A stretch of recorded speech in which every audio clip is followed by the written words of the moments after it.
veux en fait diffuser la vidéo. Parce que si je mets le lien, ils vont juste cliquer sur le lien. Moi, je veux diffuser la vidéo. Ah, Ça, et c'est la une bande vidéo, annonce, en fait. tu l'as pas sur ton ordinateur? Si elle est sur mon... Ah, le fichier en lui-même? Oui. Le fichier, non. Hein? Qual é? Et si tu te connectes et que tu partages ton écran, on va voir la vidéo. Si je me connecte, c'est-à-dire. Si tu lis la vidéo sur ton ordinateur et que tu partages l'écran, on va voir la vidéo comme si c'est comme toi. D'accord. Donc, je peux très bien la lire en fait sur YouTube. Ouais, ça devrait marcher. Ok. La qualité va se perdre un petit peu. En même temps, si tu demandes à tout le monde de s'en aller, j'ai déjà expérimenté ça une fois, c'est difficile à faire parce que finalement, les gens s'en vont, puis après, ils ne reviennent pas forcément. Et pourquoi s'en aller? Parce que si on doit aller ouvrir une autre fenêtre pour regarder YouTube, on peut faire les deux. Tu peux le mettre, je ne sais pas. Ça m'a pas l'air d'être très évident. On va peut-être s'en passer. Tu peux le partager sur ton écran. On peut voir si la qualité est trop mauvaise. On choisit un autre chemin. Okay. Abel, Là, je everything peux... is ready here, okay? Yes, ok. Julien, maintenant tu es l'animateur, donc tu peux partager ton écran. Tout le monde va le voir. Tu le mets. Ok. Alors, j'aimerais juste essayer du coup desktop. Ouais, j'ai une fenêtre qui s'ouvre. Partager écran peut-être. Tu partages ton écran et on va voir tout ce qui est sur ton ordinateur. On va le voir et on va entendre pareil. Ah ouais, alors attends, parce qu'il me demande en fait d'aller dans les sécurités système. Ouvrir préférence système, sécurité, conseiller pour accorder accès. Ok. Ah, donc visiblement, il faut que j'autorise Zoom.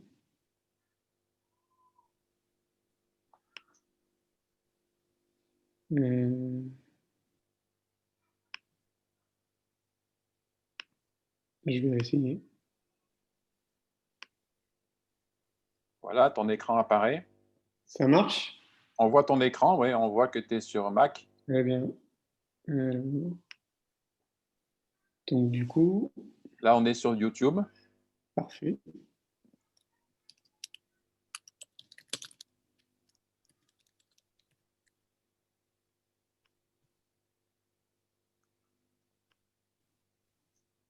Voilà, on a la bande-annonce. Donc là, si je l'annonce, vous avez le son aussi. Normalement, oui.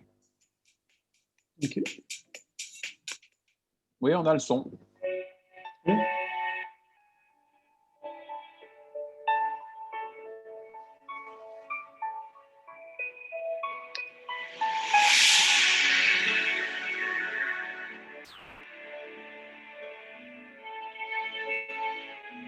Si tu cliques 2 fois, tu vas passer en mode plein écran. Comme ça? On a trop longtemps fait l'erreur d'avoir une laisser seule comme ça. méthode pédagogique. Et l'école ne peut avoir de sens que si elle est dans la vie, si elle est connectée à la vie. Il n'y a pas d'éducation sans amour. Il n'y a pas... Comment on peut enseigner à un enfant si on n'a pas le cœur ouvert? Le métier celui qui dure le plus longtemps dans notre vie, c'est être parent. Je savais que j'allais devenir maman, mais je ne savais pas comment répondre aux besoins de mon enfant. Parce que parents, ça ne s'apprend pas, quoi. Il n'y a pas véritablement d'école des parents. C'est ça, c'est un bouleversement global de vie. La connaissance vient de l'expérience, tout le reste n'est que de l'information. Et on n'est pas là pour apporter des informations. On est là pour leur donner des connaissances. Parce que le savoir, il est disponible tout autour de nous et l'important, c'est surtout d'apprendre à apprendre et savoir comment on apprend. Moi, ce que je voudrais, c'est que tout ce qui est bien dans les écoles alternatives soit dans toutes les écoles. L'éducation, c'est l'éducation à la formation des 5 sens. Si je sens, alors je suis vivant. Si je ressens des choses. Si je suis proche de mon cœur. Et l'école de la vie, ouais, je pense que c'est... En fait, c'est ce qu'il faudrait pour l'éducation du XXIe siècle.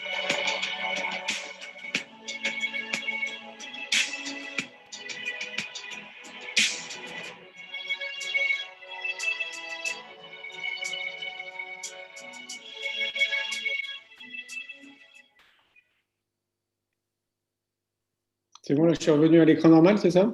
Oui, c'est parfait. Ok, nickel. Donc là, ça a commencé, hein, si j'ai bien compris? Oui, on peut commencer. Je n'ai pas eu l'occasion de te présenter, du coup, mais je ne sais pas Ah, ok. comment tu veux qu'on Mais je fasse. sais pas comment, je sais pas comment ça fonctionne.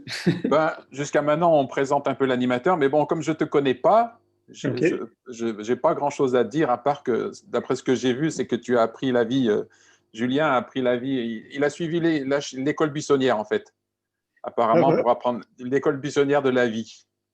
ouais. Et en apprenant à travers le sport, en apprenant à travers les voyages, en apprenant à travers les expériences de la vie, en apprenant la vie à travers toutes ces expériences. Et du coup, c'est ce que tu partages le plus, c'est comment apprendre de la vie avec la vie, par la vie.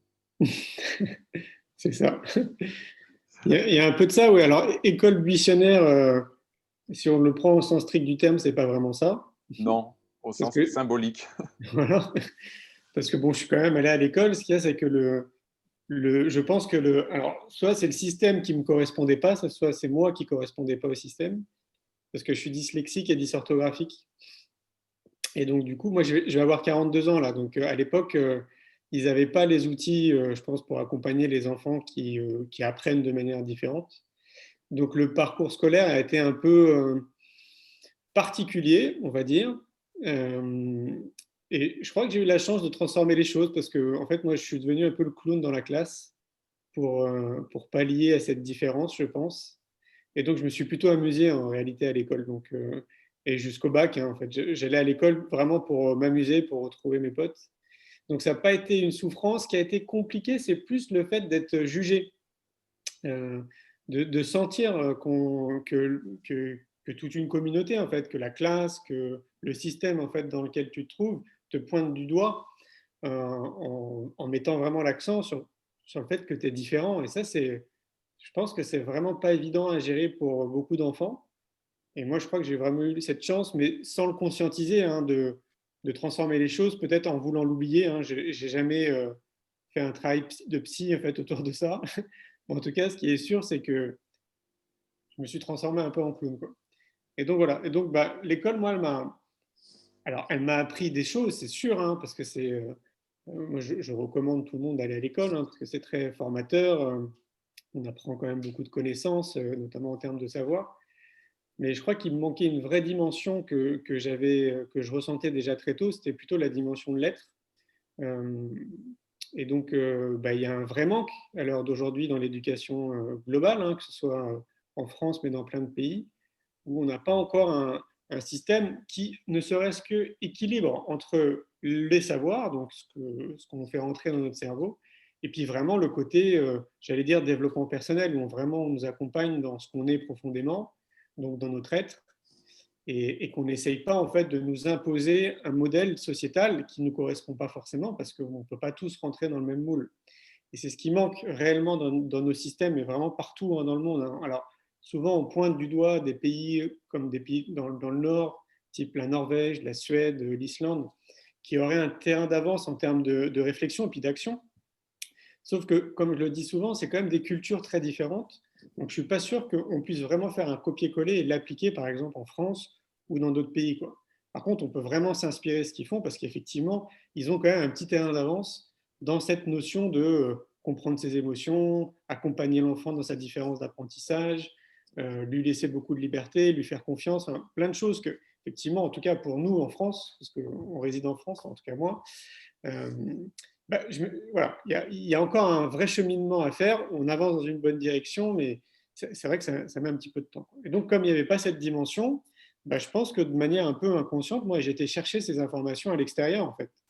Et c'est pour ça que je parle de l'éducation à la vie ou de l'école de la vie, c'est parce que j'ai vraiment eu le sentiment de plus apprendre dans la vie, en étant connecté avec la vie, c'est-à-dire avec les gens, avec la nature, avec les personnes que je pouvais croiser, qui ont été des vraies sources d'inspiration, des rencontres qui ont été vraiment magiques.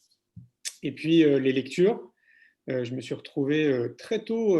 Alors, moi, j'habitais avenue Montaigne. Je ne sais pas si ça va parler. Je ne sais pas si tu connais l'avenue Montaigne. À Paris? Oui. Non, j'y suis déjà passé sans aucun doute, mais je ne sais pas la voir comme ça, je ne connais pas assez bien pour m'en rappeler. Ok.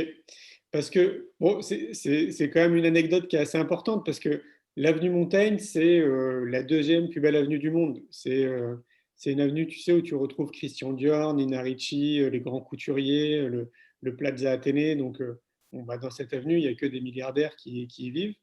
Et nous, on était gardiens d'immeubles. Donc, mes parents étaient gardiens, et donc on avait une loge de 40 mètres carrés pour 4, ce qui contrastait un petit peu avec les personnes qui vivaient dans l'immeuble, qui étaient tous des milliardaires et qui avaient des appartements, comme je le dis dans mon tête, vraiment disproportionnés à mes yeux d'enfant, quoi. Parce que j'avais lié de l'amitié avec des enfants dans l'immeuble, et donc du coup, ça m'arrivait assez souvent d'être chez eux, parfois même de dîner avec eux. Puis après, je redescendais dans notre loge, et il y avait un contraste qui était assez saisissant, parce que nous, on dormait tous dans la même pièce, par exemple. Et eux, je crois qu'ils avaient des appartements qui faisaient peut-être 200, 300 mètres carrés. Enfin, bon, c'était assez saisissant, mais ça me dérangeait pas plus que ça. En fait, ça me déroutait pas plus que ça. Donc, pourquoi je dis ça? C'est parce que cet environnement, qui était quand même un environnement privilégié, il m'a appris aussi, mine de rien, beaucoup de choses, parce que le fait d'être en connexion avec des milliardaires ou des personnes qui ont des revenus largement au-dessus de la moyenne, ça m'a permis d'avoir une vision de la vie qui était... c'est comme si ça m'avait permis en fait, d'équilibrer entre ce que je vivais moi dans cette toute petite loge et ce manque de liberté, et puis cette possibilité en fait, qu'avaient les enfants que je côtoyais, qui avaient pour le coup une liberté qui était absolue, dans des appartements énormes. Et donc ouais, j'ai l'impression que ça m'a un peu équilibré à une vision de me dire, bon voilà, il y a un peu de tout en fait dans la vie. Il y a cette possibilité-là que moi je vivais, qui était loin d'être glauque, hein, et puis cette possibilité où on pourrait avoir tout ce qu'on veut en fait, quoi. Et donc moi j'ai grandi avec ça, et puis je me suis retrouvé à Virgin, sur les Champs-Élysées. À l'époque, Virgin existait. Et donc j'ai découvert un livre en 95 qui s'appelle La prophétie des Andes, et qui est venu... en fait, je crois que ça a été un des premiers déclics dans ma vie, quoi. Ça m'a conforté dans plein de choses, en fait. Plein de choses que je pensais, que je disais déjà à l'âge de 10-12 ans, mais je n'avais pas forcément une écoute, à part ma mère, qui était très réceptive à tout ça. Et donc, du coup, je me suis dit, waouh, c'est génial, en fait, il y a des gens qui pensent comme moi, donc je ne suis pas seul sur cette planète. Donc ça a été vraiment quelque chose de très rassurant. Et donc, du coup, ça m'a donné envie de lire d'autres livres dans cette idée de ce qu'on appelle les livres de développement personnel. Et à l'époque, de mémoire, il n'y en avait pas beaucoup. Il devait peut-être en avoir une vingtaine dans des rayons. C'était toute une rangée comme ça dans un rayon à Virgin. Alors que maintenant, je pense qu'on va à la FNAC, c'est des rayons énormes en fait, de bouquins qui sont en développement personnel. Et donc, je crois que je les ai quasiment tous lus, tout ce qu'il y avait, ça m'intéressait. Et donc, je me suis retrouvé assez rapidement plongé à m'intéresser à moi, en me faisant la réflexion assez rapidement, au bout de quelques années, d'être mon propre psy, parce que j'avais le sentiment de plus j'en apprenais en fait sur moi, et j'essayais aussi de comprendre des mécanismes de ce que j'avais vécu plus petit avec mes parents qui ont divorcé, avec des scènes que tu n'as pas forcément envie de vivre en fait quand tu es jeune. Et donc je pense que d'être plongé dans ces lectures, ça m'a amené justement à me dire, bah, tiens, je dois être mon propre psy parce que je comprenais plein de choses. Et en même temps, je comprenais davantage les gens, en fait. C'est-à-dire que plus j'en apprenais sur moi et plus je comprenais les mécanismes humains. Et ça m'a passionné. Et donc, je me suis retrouvé des heures à bouquiner à Virgin. Après, j'étais à la bibliothèque François Mitterrand, qui est une très grande bibliothèque à Paris, où là, on a accès à plein d'autres livres. Parce que du coup, ça m'a amené à m'intéresser à d'autres choses. Je me suis intéressé après à la philosophie, à l'économie, à l'environnement, à la politique, aux mécanismes économiques. Et j'étais un gamin. Mais je ne sais pas ce qui s'est passé. En fait, ça a aiguisé une curiosité en moi et j'avais envie de découvrir des choses qu'on ne m'apprenait pas à l'école. Et le deuxième déclic, et pas des moindres, c'est que pendant cette phase-là où je suis en pleine découverte et introspection personnelle, donc sur mon chemin, je fais partie d'un programme scolaire où on nous envoie aux États-Unis pendant un mois dans une famille d'accueil pour continuer notre scolarité dans une école américaine et en même temps pour se perfectionner, on va dire, en anglais, quoi. C'était une belle expérience qui a été prise en charge en grande partie par la mairie à l'époque et puis surtout par les familles qui avaient des revenus qui étaient plus élevés que les autres et qui permettaient aux autres comme nous, on ne pouvait pas se le payer en fait, de pouvoir partir et de vivre cette expérience. Et donc, je suis resté là-bas un mois aux États-Unis. Ça a été mon deuxième déclic. Pourquoi ? Parce que je me suis senti hyper à l'aise. En fait, alors que j'étais un gamin, hein, j'avais 10 ans, je crois, 10 ou 12 ans, et j'avais l'impression que ça faisait partie intégrante en fait de qui j'étais, et j'étais très à l'aise alors que j'étais à 4000 km ou à 5000 bornes de chez moi, donc plus en connexion avec mes parents, que je maîtrisais pas trop l'anglais, mais je sais pas, il y avait quelque chose en moi qui me disait que j'étais à ma place en fait, et c'était cool, quoi. Donc ça a été ouais, un déclic énorme parce que c'est comme si d'un coup ça m'avait ouvert un champ que je soupçonnais pas déjà de moi, et puis une espèce de vision peut-être plus globale de la vie. Je ne saurais pas mettre des termes précis, mais en tout cas une grosse ouverture d'un coup, quoi. Et donc je rentre de ce voyage et je dis à mes parents, moi j'ai envie de voyager. J'ai l'impression là d'avoir appris tellement de choses pendant ce voyage, et je me rappelle quitter les États-Unis pleurant à chaudes larmes parce que je voulais rester, j'avais encore envie de découvrir plein de choses, quoi. Et donc ils ont été, je pense, très ouverts à l'idée, et ils m'ont dit bah oui, pas de souci, si tu veux voyager, avec plaisir, mais bon, nous on peut pas t'aider financièrement, on n'a pas les sous, donc tu vas pas pouvoir voyager tout de suite, quoi. Et je leur dis, bah, pas de problème, mais qu'est-ce que je peux faire en fait s'il me faut des sous? Ils m'ont dit, bah, écoute, pour gagner de l'argent, ça tombe pas des arbres, il faut que tu travailles, quoi. Je dis, mais oui, mais qu'est-ce que je vais faire, quoi? Et donc, comme on était gardiens, bah, ils m'ont proposé en fait de les aider, et donc du coup, je me suis retrouvé à nettoyer les escaliers de service, les escaliers principaux, à faire le ménage dans les appartements, en fait, à faire le rôle de gardien d'immeuble, quoi, à distribuer le courrier, à sortir les poubelles, etc. Et donc, bah, eux, ils me donnaient un peu d'argent de poche, mes parents, pour ça. Donc, j'ai cumulé. Et puis, à un moment donné, j'avais suffisamment d'argent pour prendre un billet de train. Et j'ai commencé à faire mon premier voyage comme ça. Et à partir, je crois que c'était à Deauville, un truc comme ça. Et voilà, ça a été le début. Maintenant, ça fait plus de 25 ans que je voyage seul comme ça avec mon sac à dos. J'essaie de partir tous les ans, au moins un mois, quelque part dans un pays que je ne connais pas. Pourquoi? Parce que j'ai vraiment le sentiment que c'est le meilleur outil en développement personnel pour ce qui me concerne. Je pense qu'on peut le recommander à beaucoup de personnes, et donc je vais parler pour moi. C'est ce qui me permet vraiment de revenir vers moi, de me redécouvrir, de découvrir les gens, de redécouvrir la nature. En fait, de me reconnecter globalement à la vie, quoi. Donc j'essaye, ouais, tous les mois, enfin tous les ans, de partir au moins un mois. Et donc ce deuxième déclic m'amène vers une conception de la vie qui est différente de ce que je découvre aussi dans les bouquins. C'est de me dire, bah waouh, en fait, on a un terrain de jeu qui est exceptionnel. On a peut-être 400 pays sur notre planète. Je me suis dit, waouh, je vais pouvoir m'amuser, quoi.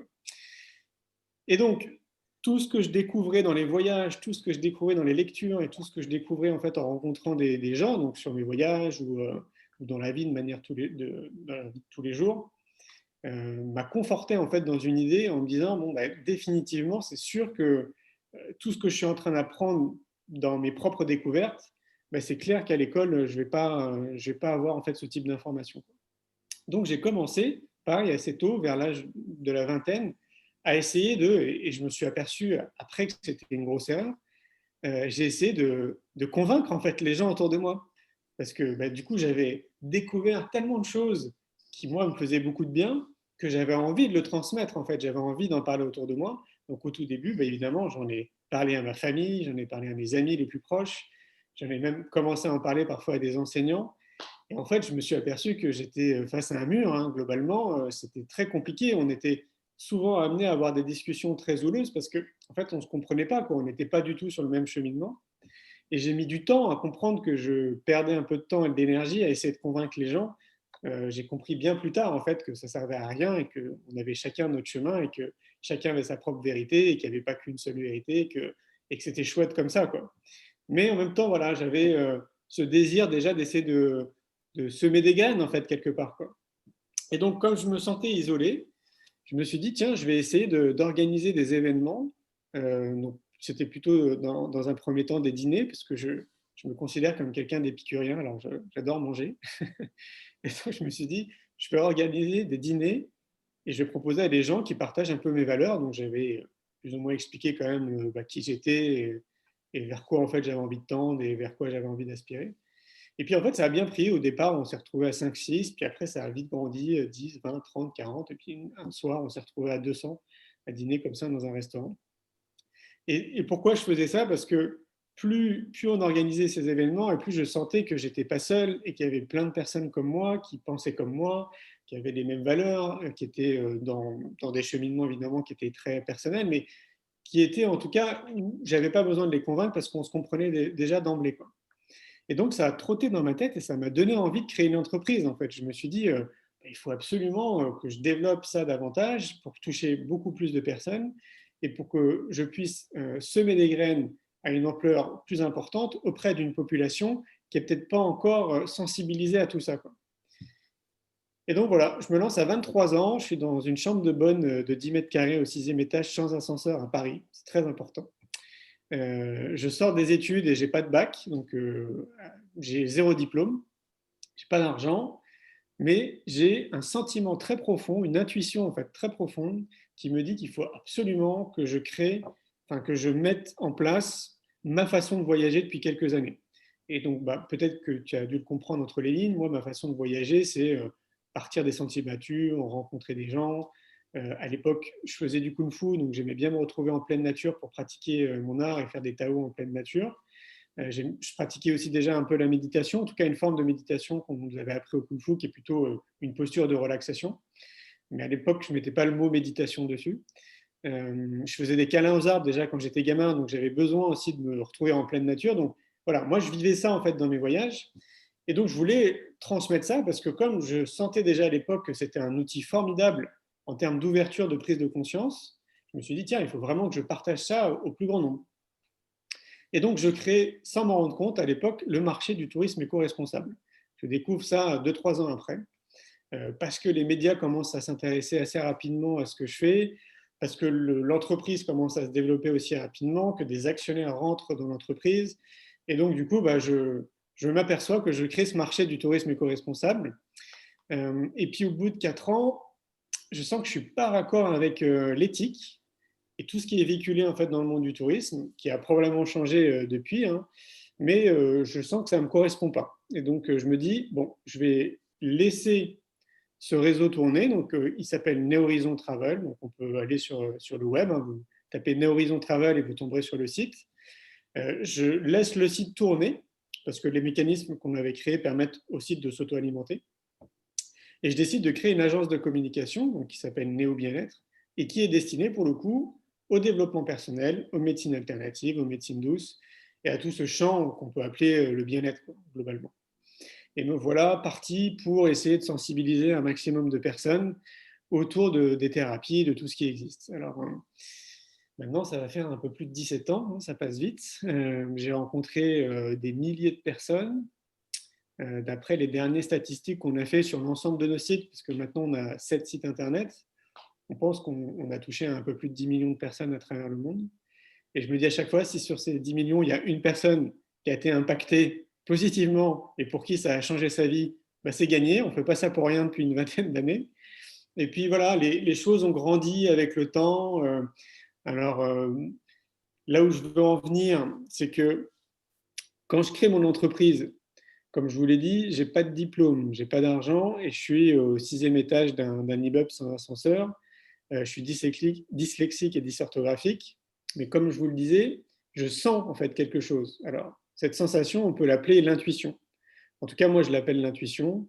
On peut dire que c'est, je ne sais pas, son ange gardien qui nous parle. On peut dire que c'est notre âme qui nous parle. Peu importe comment on le nomme, mais en tout cas, on a une sensation à un moment donné qui est assez évidente, mais qui est tellement trop courte que, comme on ne nous a pas appris à l'écouter, généralement, après, c'est plutôt la réflexion qui prend le dessus. Et moi, j'ai appris à écouter cette petite voix, cette intuition, etc. Et donc, quand je sens ça à l'époque et que je décide de me lancer, je sais profondément que ça va fonctionner.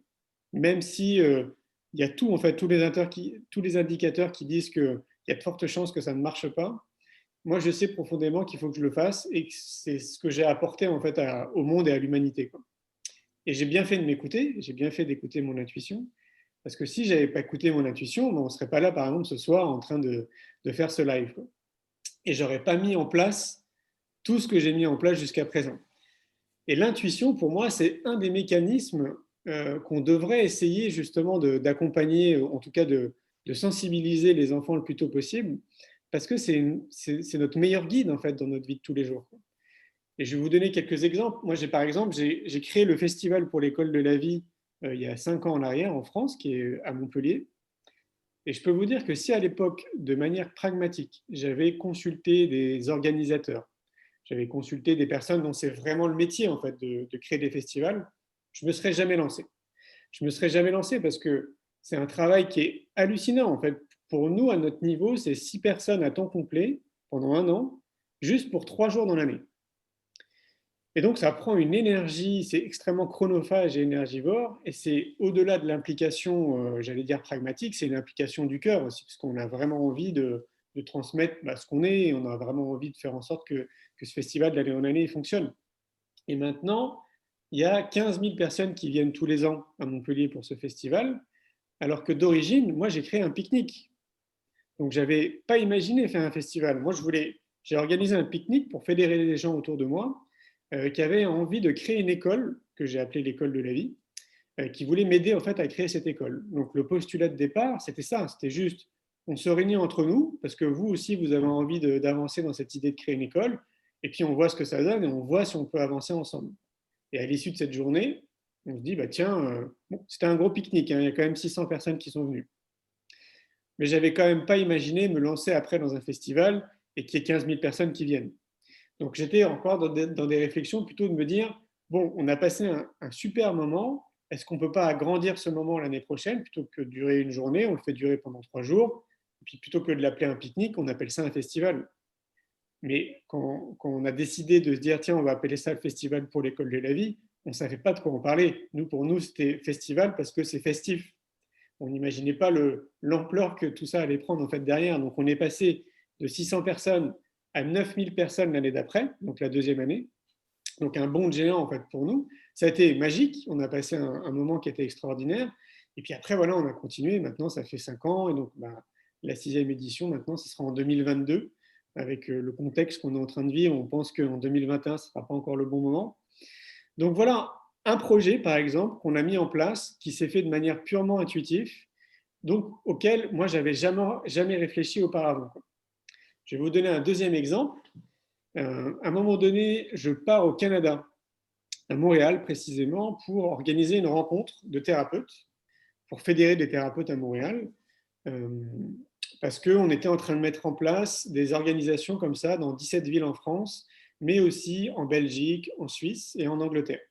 Et comme on se disait que le Canada, c'était un pays qui avait 15 ans d'avance sur nous en termes de développement personnel, on se disait qu'il y avait vraiment des ponts à créer avec eux. Et c'était une belle opportunité pour nous d'organiser une rencontre qui fédère des thérapeutes sur place. Et j'avais décidé de rester 1 mois sur place. Et donc, comme moi, je me déplace, j'aime bien dormir chez les gens, je me retrouve un soir à dormir chez une jeune fille. Et il s'avère que c'était en hiver et on a une espèce de grande tempête qui nous tombe dessus. Et il fait le lendemain, je crois, moins 40 degrés, un truc comme ça, et impossible de sortir en gros. Et donc on reste toute la journée à refaire le monde, à parler de beaucoup de choses. Et à un moment donné, dans la cuisine, on commence à parler du bonheur. Et j'avais mon téléphone portable qui était posé sur la table de la cuisine. Et je dis, avant qu'elle commence à développer sa notion du bonheur, je dis, attends 30 secondes, est-ce que ça te dérange si je te filme avec mon téléphone? Elle me dit, non, avec plaisir. Donc je commence à la filmer. Elle me donne sa définition du bonheur. Et ma question, c'était, en fait, c'est quoi le bonheur pour toi? Et je me retrouve le soir à écouter cette interview et je trouve ça génial. Un de mes canaux moins intuitifs, c'est quand j'ai des frissons dans le corps. Et donc, je regarde cette vidéo et là, je suis parcouru de frissons et je me dis, waouh, voilà un truc qui est sympa, quoi. Et comme je restais 1 mois au Canada, je me suis dit, tiens, je vais profiter de mon parcours au Canada. Quand je vais rencontrer les gens, je vais leur demander spontanément, si ça ne les dérange pas, que je les filme avec mon téléphone en leur posant cette question, mais c'est quoi le bonheur pour vous? Et donc, je crois que j'interviewe une vingtaine de Canadiens. J'envoie ces vidéos en parallèle au bureau en France et tout le monde trouve ça génial. Et on se dit, mais qu'est-ce qu'on pourrait faire avec ça? Parce qu'on sentait aussi intuitivement qu'il y avait un potentiel, qu'il y avait quelque chose. Et puis moi, en fait, je me dis, écoutez, les gars, moi, je me déplace déjà 6 mois de l'année dans le cadre de nos activités. Je voyage aussi à titre personnel. C'est pas compliqué, je vais continuer à interviewer les gens comme ça sur mon parcours. Et puis, on va alimenter une chaîne YouTube, on va alimenter les réseaux sociaux. Et puis voilà, ça va nous permettre de semer des graines et puis peut-être d'inspirer les gens à se poser au moins cette question, quoi. Et je me suis fait prendre au jeu parce que finalement, j'ai fait ça pendant 4 ans. J'ai interviewé 1500 personnes dans 25 pays. Et je me suis retrouvé au bout de 4 ans avec 300 heures de rush de personnes que j'avais interviewées comme ça aux 4 coins du globe. Et là, à un moment donné, donc au bout de 4 ans, je me suis dit, waouh, je commençais à être un peu fatigué à me déplacer, parce que j'avais acheté un drone en plus entre-temps, donc j'avais 12 kilos sur le dos. Je m'étais un peu professionnalisé avec le temps, parce que ce n'était pas mon métier, donc j'ai appris avec le temps. J'avais acheté des lumières, j'avais acheté donc une caméra qui était un peu lourde, donc j'avais en tout à peu près 20-25 kilos avec moi. Et je commençais à être un peu fatigué, à me déplacer partout, à interviewer des gens. Et je me suis dit, bon là, je vais faire une pause, mais qu'est-ce que je peux faire avec ces 300 heures de rush? Parce que j'avais vraiment ce sentiment que c'était une espèce de trésor qu'il fallait vraiment partager aux gens. Alors, on alimentait YouTube, donc je voyais bien que quand on publiait une vidéo, il y avait beaucoup de commentaires, il y avait des personnes qui m'envoyaient des emails spontanément en me disant, mais merci d'avoir publié cette interview parce que ça a changé ma vie ou ça a généré un déclic. Et je trouvais ça génial.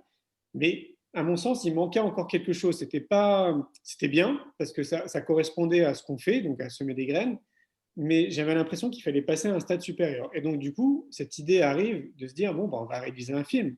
Vu qu'on a 300 heures de rush, je pense qu'avec ça, on peut réaliser un film. Mais ce n'est pas mon métier, donc c'était encore purement intuitif. Et me voilà à essayer, parce qu'on avait commencé à bidouiller un petit peu sur YouTube pour mettre les vidéos en ligne, me voilà à essayer justement de construire au moins les 5 premières minutes du film. Et je m'aperçois en fait que c'est un métier, que je n'ai pas les outils, et je me dis, bon, là, il va falloir vraiment que je trouve quelqu'un dont c'est le métier, quelqu'un de passionné dans le cinéma, qui m'aide à créer ce film. Et là, on vient à un point qui est un peu l'histoire de ma vie, c'est des synchronicités. Moi, je pense qu'à partir du moment où on est aligné avec qui on est, avec ses valeurs, qu'on est vraiment en écho avec ce qu'on doit apporter à l'humanité, la vie est beaucoup plus fluide et souvent, il y a beaucoup de synchronicités qui se mettent en place comme ça dans notre vie. Et donc, voilà une autre synchronicité, c'est-à-dire qu'au moment donné où je suis en train de me dire il faut que je trouve quelqu'un, j'ai mon téléphone qui sonne. Et donc, je décroche et là, j'ai un gars au téléphone qui me dit bonjour, je m'appelle Laurent Queyrat, j'ai 15 ans d'expérience dans le cinéma et je suis en train de me former, donc je suis en train de reprendre des études en 3D. Et je cherche une entreprise dans laquelle je pourrais faire un stage de 3 mois. Je lui dis, écoutez, c'est assez étonnant, je ne sais pas si vous arrivez au bon moment, mais je vous explique. Moi, j'ai envie de réaliser un film qui s'appelle C'est quoi le bonheur pour vous? Je n'ai pas les compétences. Est-ce que vous pensez que vous, en 3 mois, donc le cadre de votre stage, vous pourrez réaliser ce film? Et je l'entends rigoler, et je dis, pourquoi vous rigolez? Il me fait, parce que ça m'amuse, parce qu'il y a quelques mois en arrière, j'ai réalisé un court-métrage que j'ai appelé C'est quoi le bonheur pour vous? Alors, je dis, écoutez, Laurent, je pense qu'il faut qu'on se rencontre. Donc, il vient, on se rencontre, humainement, le courant passe vraiment bien. Et donc, du coup, je l'embauche en tant que stagiaire. Et finalement, on s'aperçoit que 3 mois, ce n'est pas suffisant pour monter un film. Et donc, je l'emploie en tant que salarié. Et donc, on met un peu plus de 9 mois à monter le film. On se transforme un petit peu en chauve-souris, à travailler à la nuit très tard. Et au bout de 9 mois, pour nous, on est content. On pense vraiment avoir terminé notre projet. Pour nous, le film, il est terminé. On le montre à quelques personnes autour de nous pour avoir leur point de vue. Les échos sont plutôt positifs. Et on se dit, maintenant, on va en parler, quoi. C'est un outil de plus parmi tout ce qu'on fait, et on va en parler. Je demande à un des maquettistes de faire l'affiche du film, et puis nous voilà à communiquer comme on fait habituellement sur ce qu'on fait. Et là, grande surprise, en l'espace de peut-être 1 mois ou 2 mois, on reçoit plus de 80 demandes par jour de personnes qui veulent organiser les projections du film. Et là, on commence tout doucement à se faire dépasser, parce qu'on n'avait pas anticipé ça. Et plus les jours passent, et plus les mois passent, et plus on a des demandes. On se retrouve parfois avec des pics, on a plus de 120 demandes par jour de personnes qui veulent organiser les projections. Donc en fait, on se transforme très clairement en maison de production, en maison de distribution de films. Donc me voilà à embaucher des gens pour répondre en fait à toute la demande, parce qu'on n'arrive pas à gérer. Donc on se met même à créer pas des logiciels, mais disons des outils pour essayer de répondre au plus vite à toutes les demandes qu'on reçoit. Et ça va durer pendant 1 an et demi. Et donc, pendant 1 an et demi, j'essaye de mettre toute l'énergie que j'ai pour porter le film. Et donc, je vais dans plus de 350 salles de cinéma. Je vais faire des tournées au Canada, en Suisse, en Belgique. Où est-ce que je suis allé aussi? Au Maroc. Et puis en France, quoi, évidemment. Et au bout d'1 an et demi, on passe la barre des millions de spectateurs qui ont vu le film. Et je me retrouve un peu fatigué avec cette histoire, à force de courir partout dans tous les sens. Et je me dis, là, je vais faire une pause. Je pense qu'on a réussi notre pari, quoi. voilà, on a fait plus de 350 salles de cinéma, il y a 1 million de spectateurs, le film continue à tourner, puisque même encore à l'heure d'aujourd'hui, alors qu'il est sorti en 2017, on reçoit encore des demandes de cinéma qui veulent projeter le film.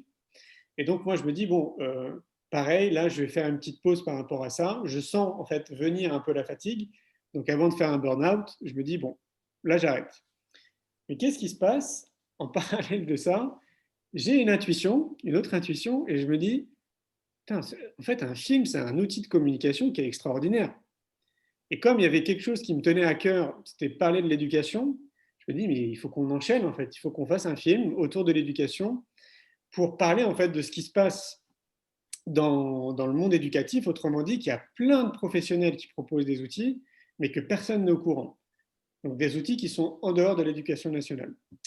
Et donc, je repars avec mon drone, avec ma caméra, j'embauche une stagiaire et je dis, écoute, on va séparer la tâche pour que moi, je me repose aussi un peu plus. Toi, tu vas aller interviewer telle personne et moi, je vais aller interviewer telle personne. Et donc, on se retrouve à interviewer 120 professionnels, chacun, donc moi et la stagiaire, donc 60 chacun.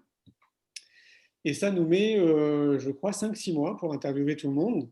Et donc, on se relance avec Laurent Queyrat à refaire un film. Et donc, nous revoilà partis pendant 9 mois à réaliser ce film L'école de la vie. Et puis alors après, pour la faire courte, on est arrivé dans cette période de confinement. J'avais commencé à faire une tournée au mois de mars, non, au mois de février, au Maroc et dans d'autres pays. Et puis après, il y a eu le confinement qui est arrivé au mois de mars. Et donc, du coup, ça a stoppé un peu la tournée. Mais c'était parti un peu comme C'est quoi le bonheur pour vous? Alors, pourquoi je vous parle de ces deux films? Parce que c'est comme pour le festival de l'école de la vie, je n'avais jamais imaginé un jour réaliser un film. Jamais, parce que pour moi, c'était réservé au monde du cinéma. Les budgets, c'est des millions d'euros. Moi, j'ai mis des clopinettes. Hein. La plupart des scènes qu'on retrouve dans le film C'est quoi le bonheur pour vous ont été faites quand même avec un téléphone portable. Hein. Donc, pour moi, ça ne rentrait pas dans mon champ de réalité.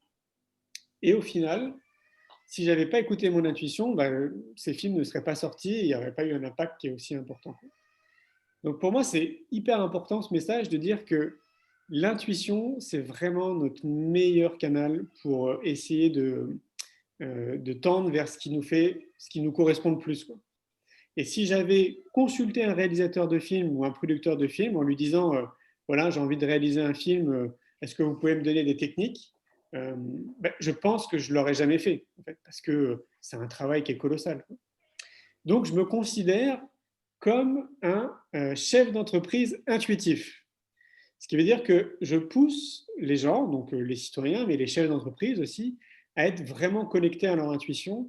Parce que moi, je le vis donc depuis une vingtaine d'années maintenant. Tout ce que je mets en place, ça a été le fruit de mon intuition. Et force est de constater que ça fonctionne. Évidemment, je ne suis pas le seul. Hein. Il y a beaucoup de personnes comme moi qui écoutent comme ça leur intuition, donc des chefs d'entreprise ou des citoyens. Mais je trouve que ce n'est pas encore assez on n'a pas passé encore le cap. C'est-à-dire qu'on n'a pas passé ce cap où il y aurait au moins 55% de la population qui serait un peu dans cette démarche justement de se dire, bon, ok, il y a une autre façon de voir les choses, je me déconditionne tout doucement de tout ce qu'on m'en a appris pour me reconditionner et voir les choses avec mon prisme en fait. Et voilà, donc pour moi, l'école de la vie, quelque part, c'est un peu ça, quoi. C'est vraiment se dire que, et je suis le bon exemple, sans me jeter de fleurs, en partant de quelque part de zéro, en n'ayant pas réellement de compétences telles que la société le voit, finalement, on peut quand même réussir à se créer la vie de ses rêves et réussir surtout à impacter en fait des millions de personnes de manière positive. Parce que moi, je suis vraiment convaincu qu'on est là sur Terre, qu'on vit une expérience terrestre, c'est-à-dire qu'on peut peut-être parler d'âme, hein, donc qu'on vient vivre, que notre âme vient vivre une expérience terrestre dans un corps biologique, et qu'on est là en fait pour apporter le mieux de ce qu'on a, quoi. Donc moi j'appelle ça nos excellences, et ce serait tellement important d'accompagner les enfants le plus tôt possible justement à se révéler tels qu'ils sont vraiment, pour apporter justement le mieux de ce qu'ils sont au bien commun et à l'humanité. Moi j'ai vraiment envie de croire, et c'est la baseline du deuxième film, donc c'est l'école de la vie, une génération pour tout changer, parce que je pense qu'effectivement en 25 ans on pourrait vraiment changer énormément de choses si on revoyait complètement notre système éducatif. Alors, complètement, c'est peut-être pas le bon terme, parce qu'il y a vraiment beaucoup de choses très bonnes dans le système, mais il faudrait vraiment le faire évoluer avec la situation dans laquelle on est à l'heure d'aujourd'hui. C'est-à-dire que notre système est resté bloqué et figé quasiment depuis un siècle, alors que tout va vite autour de nous, tout s'accélère. Donc les êtres humains évoluent, notre cerveau aussi évolue, donc notre capacité d'apprentissage est très différente de ce qu'on était à l'époque. Et on voit bien que le système, un peu partout dans le monde, reste quand même plus ou moins figé. Donc il faudrait qu'il avance beaucoup plus rapidement pour justement accompagner au mieux ces enfants qui sont tellement différents de ce qu'on était nous à l'époque. Et donc voilà, c'est tout l'enjeu, je pense, de ces prochaines années, c'est que chacun puisse mettre de l'énergie autour de ça, chacun à sa façon, chacun avec les compétences qu'il a, avec son réseau, avec ses excellences, qu'on puisse conscientiser qu'on a vraiment un rôle très important, chacun à notre niveau, pour essayer d'inspirer les gens autour de nous, et notamment pour essayer d'insuffler des idées nouvelles en fait en termes d'éducation, qu'on soit des parents, qu'on soit des enseignants ou qu'on soit des citoyens. C'est vraiment un point qui me semble vraiment très important. Pour en arriver là, il faut que chaque citoyen conscientise qu'il a une responsabilité citoyenne de s'occuper de lui. Avant de s'occuper des autres, avant de s'occuper de sa classe, de son mari, de sa femme, de son entreprise, il faut que chacun prenne la responsabilité de prendre soin de soi. Et ça, on ne nous l'apprend pas non plus à l'école. Mais pour autant, on peut considérer qu'il y a quand même des techniques, si on peut appeler ça des techniques, qui nous concernent tous, parce qu'on est tous des humains, on a tous a priori la même machine biologique, même si elle est différente visuellement, on a quand même un corps humain. Et moi, je peux vous donner en fait quelques techniques, j'ai envie de dire, qui nous permettent en tout cas de prendre soin de soi. Et là, c'est vraiment à chacun de trouver ce qui est bon pour lui. Alors, ce n'est pas par ordre croissant, hein, ce n'est pas par ordre chronologique, donc je vous dis ce qui vient. Pour moi, c'est fondamental que chacun revoie son système d'alimentation. C'est-à-dire que chacun découvre les aliments qui sont bons pour lui. Ce n'est pas parce que les carottes, par exemple, sont bonnes pour moi que ça va être bon pour vous. Donc, il y a tout un déconditionnement à avoir autour de notre alimentation et de la façon dont on nous a appris à manger pour tendre vers des aliments qui sont bons pour notre santé et pas juste manger pour remplir notre estomac. Donc, pour quelqu'un de motivé, il paraît qu'il faut à peu près 5 ans pour changer son alimentation. Donc, ce n'est pas un cheminement qui est évident, mais c'est hyper important que chaque personne le conscientise. Donc, moi, je n'invente rien. Hein. Hippocrate le disait à l'époque, que ton alimentation soit ton premier médicament. Donc, ce n'est pas juste une citation, ce n'est pas des paroles en l'air, c'est une réalité. Donc, à chaque personne, de prendre du temps et de voir en fait qu'est-ce qui est bon pour lui en termes d'alimentation, de comprendre quels sont les bienfaits. Donc, je parlais de la carotte, mais je sais pas, du chou-fleur, je sais pas, de tous les aliments qui y a autour de nous. Donc, ça, c'est pour moi la première démarche. Et surtout d'être constant, en fait. En gros, il faut bannir tout ce qui est régime, etc. C'est une hérésie, les régimes. Il faut surtout être constant dans l'idée de se faire du bien et donc de comprendre qu'est-ce qui est bon pour moi. Premier point. Deuxième point, c'est trouver un sport qui est bon pour soi. Donc ça peut être tout et n'importe quoi. Ça peut être de la marche à pied, ça peut être du vélo, de la natation, peu importe ce que c'est. Il y a suffisamment d'études scientifiques maintenant qui le prouvent pour ceux qui sont sceptiques, et c'est pareil pour l'alimentation. On a besoin de libérer les toxines. Pour libérer les toxines, on a besoin d'avoir une activité sportive.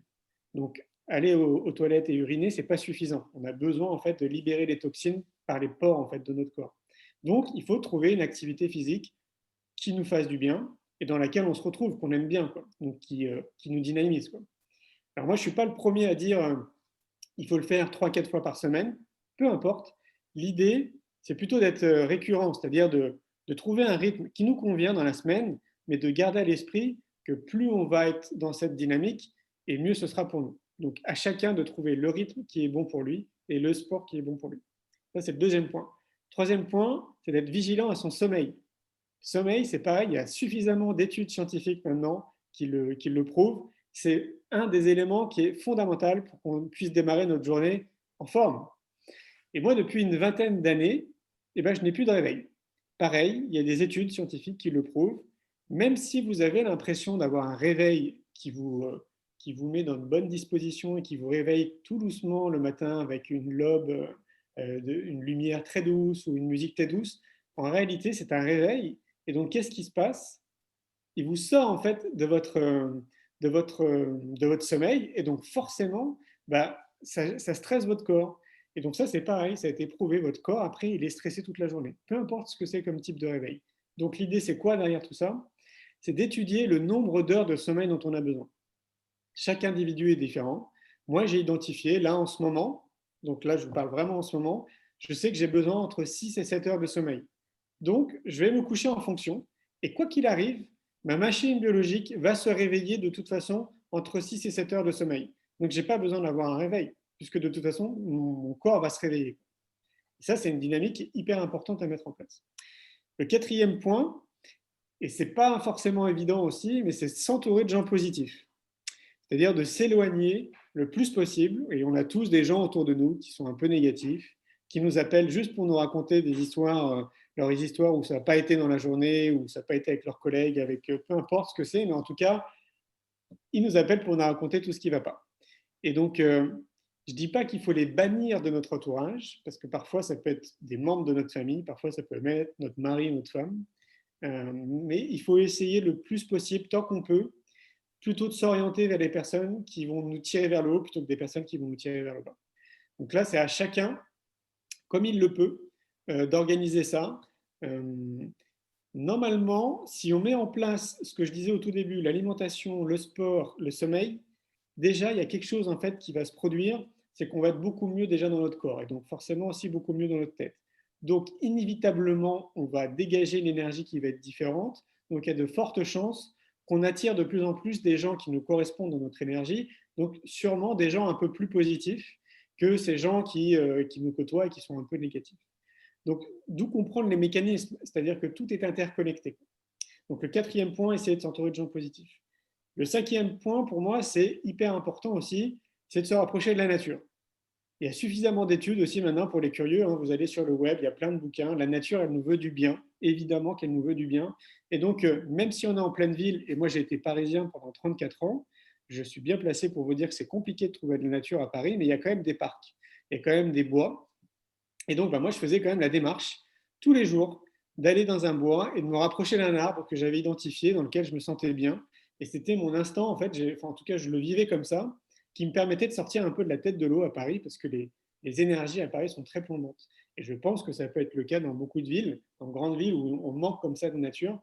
Et ben, il y a quand même des coins comme ça qu'on peut trouver, donc des parcs ou des bois. Et c'est hyper important de s'en rapprocher. Donc après, ça peut être la montagne, ça peut être la mer, ça peut être une rivière, ça peut être un lac. Peu importe, en fait, l'idée, c'est vraiment de se rapprocher d'un élément de la nature, d'y rester un petit moment. À vous de voir en fait le temps qui vous convient. Mais ça fait vraiment beaucoup de bien. Et moi, j'ai vraiment ce sentiment que ça nous recharge.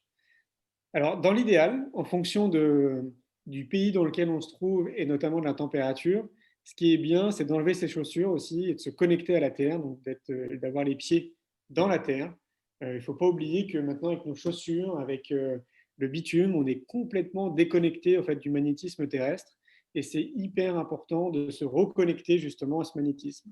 Donc du coup, un des moyens, c'est d'enlever nos chaussures et de mettre les pieds dans la terre. Donc qu'on soit dans un parc, à la forêt, etc. Voilà, c'est de se reconnecter. Donc il ne suffit pas forcément de beaucoup de temps. Vous n'êtes pas obligé de marcher pendant des heures comme ça. Vous considérez peut-être que 20 minutes devraient être suffisantes, mais c'est vraiment l'idée de comprendre ce mécanisme.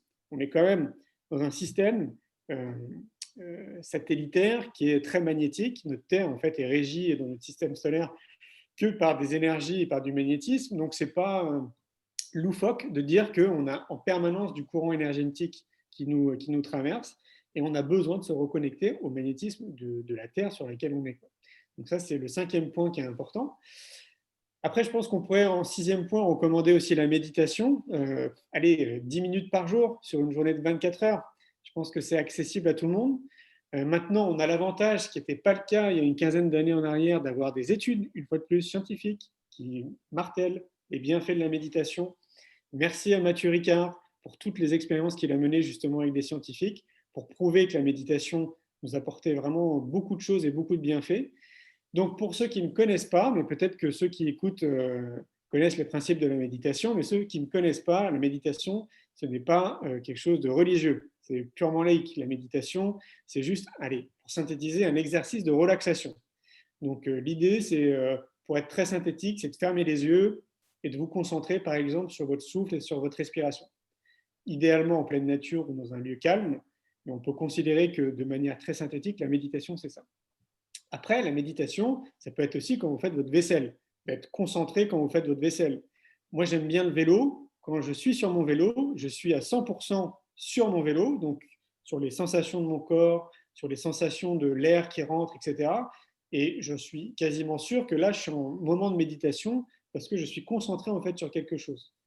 Parce que la méditation, c'est aussi ça. C'est-à-dire que quand vous fermez les yeux et que vous vous concentrez uniquement sur votre respiration, vous êtes focalisé uniquement sur une chose. Et donc, ça permet justement de ramener l'attention sur quelque chose. Donc, la méditation, voilà, c'est pas du tout religieux, c'est un vrai exercice de relaxation et qui fait beaucoup de bien. Donc, voilà 6 points qui me semblent vraiment accessibles à tous les êtres humains sur Terre.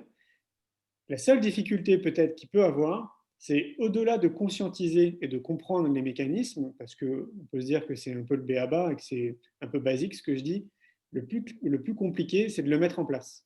C'est de le mettre en place dans son quotidien et d'avoir une rigueur en fait, du quotidien, c'est-à-dire d'être vraiment un peu comme les Japonais, d'avoir vraiment cette rigueur, de dire si je mets ça en place, c'est parce que je sais que ça va me faire du bien.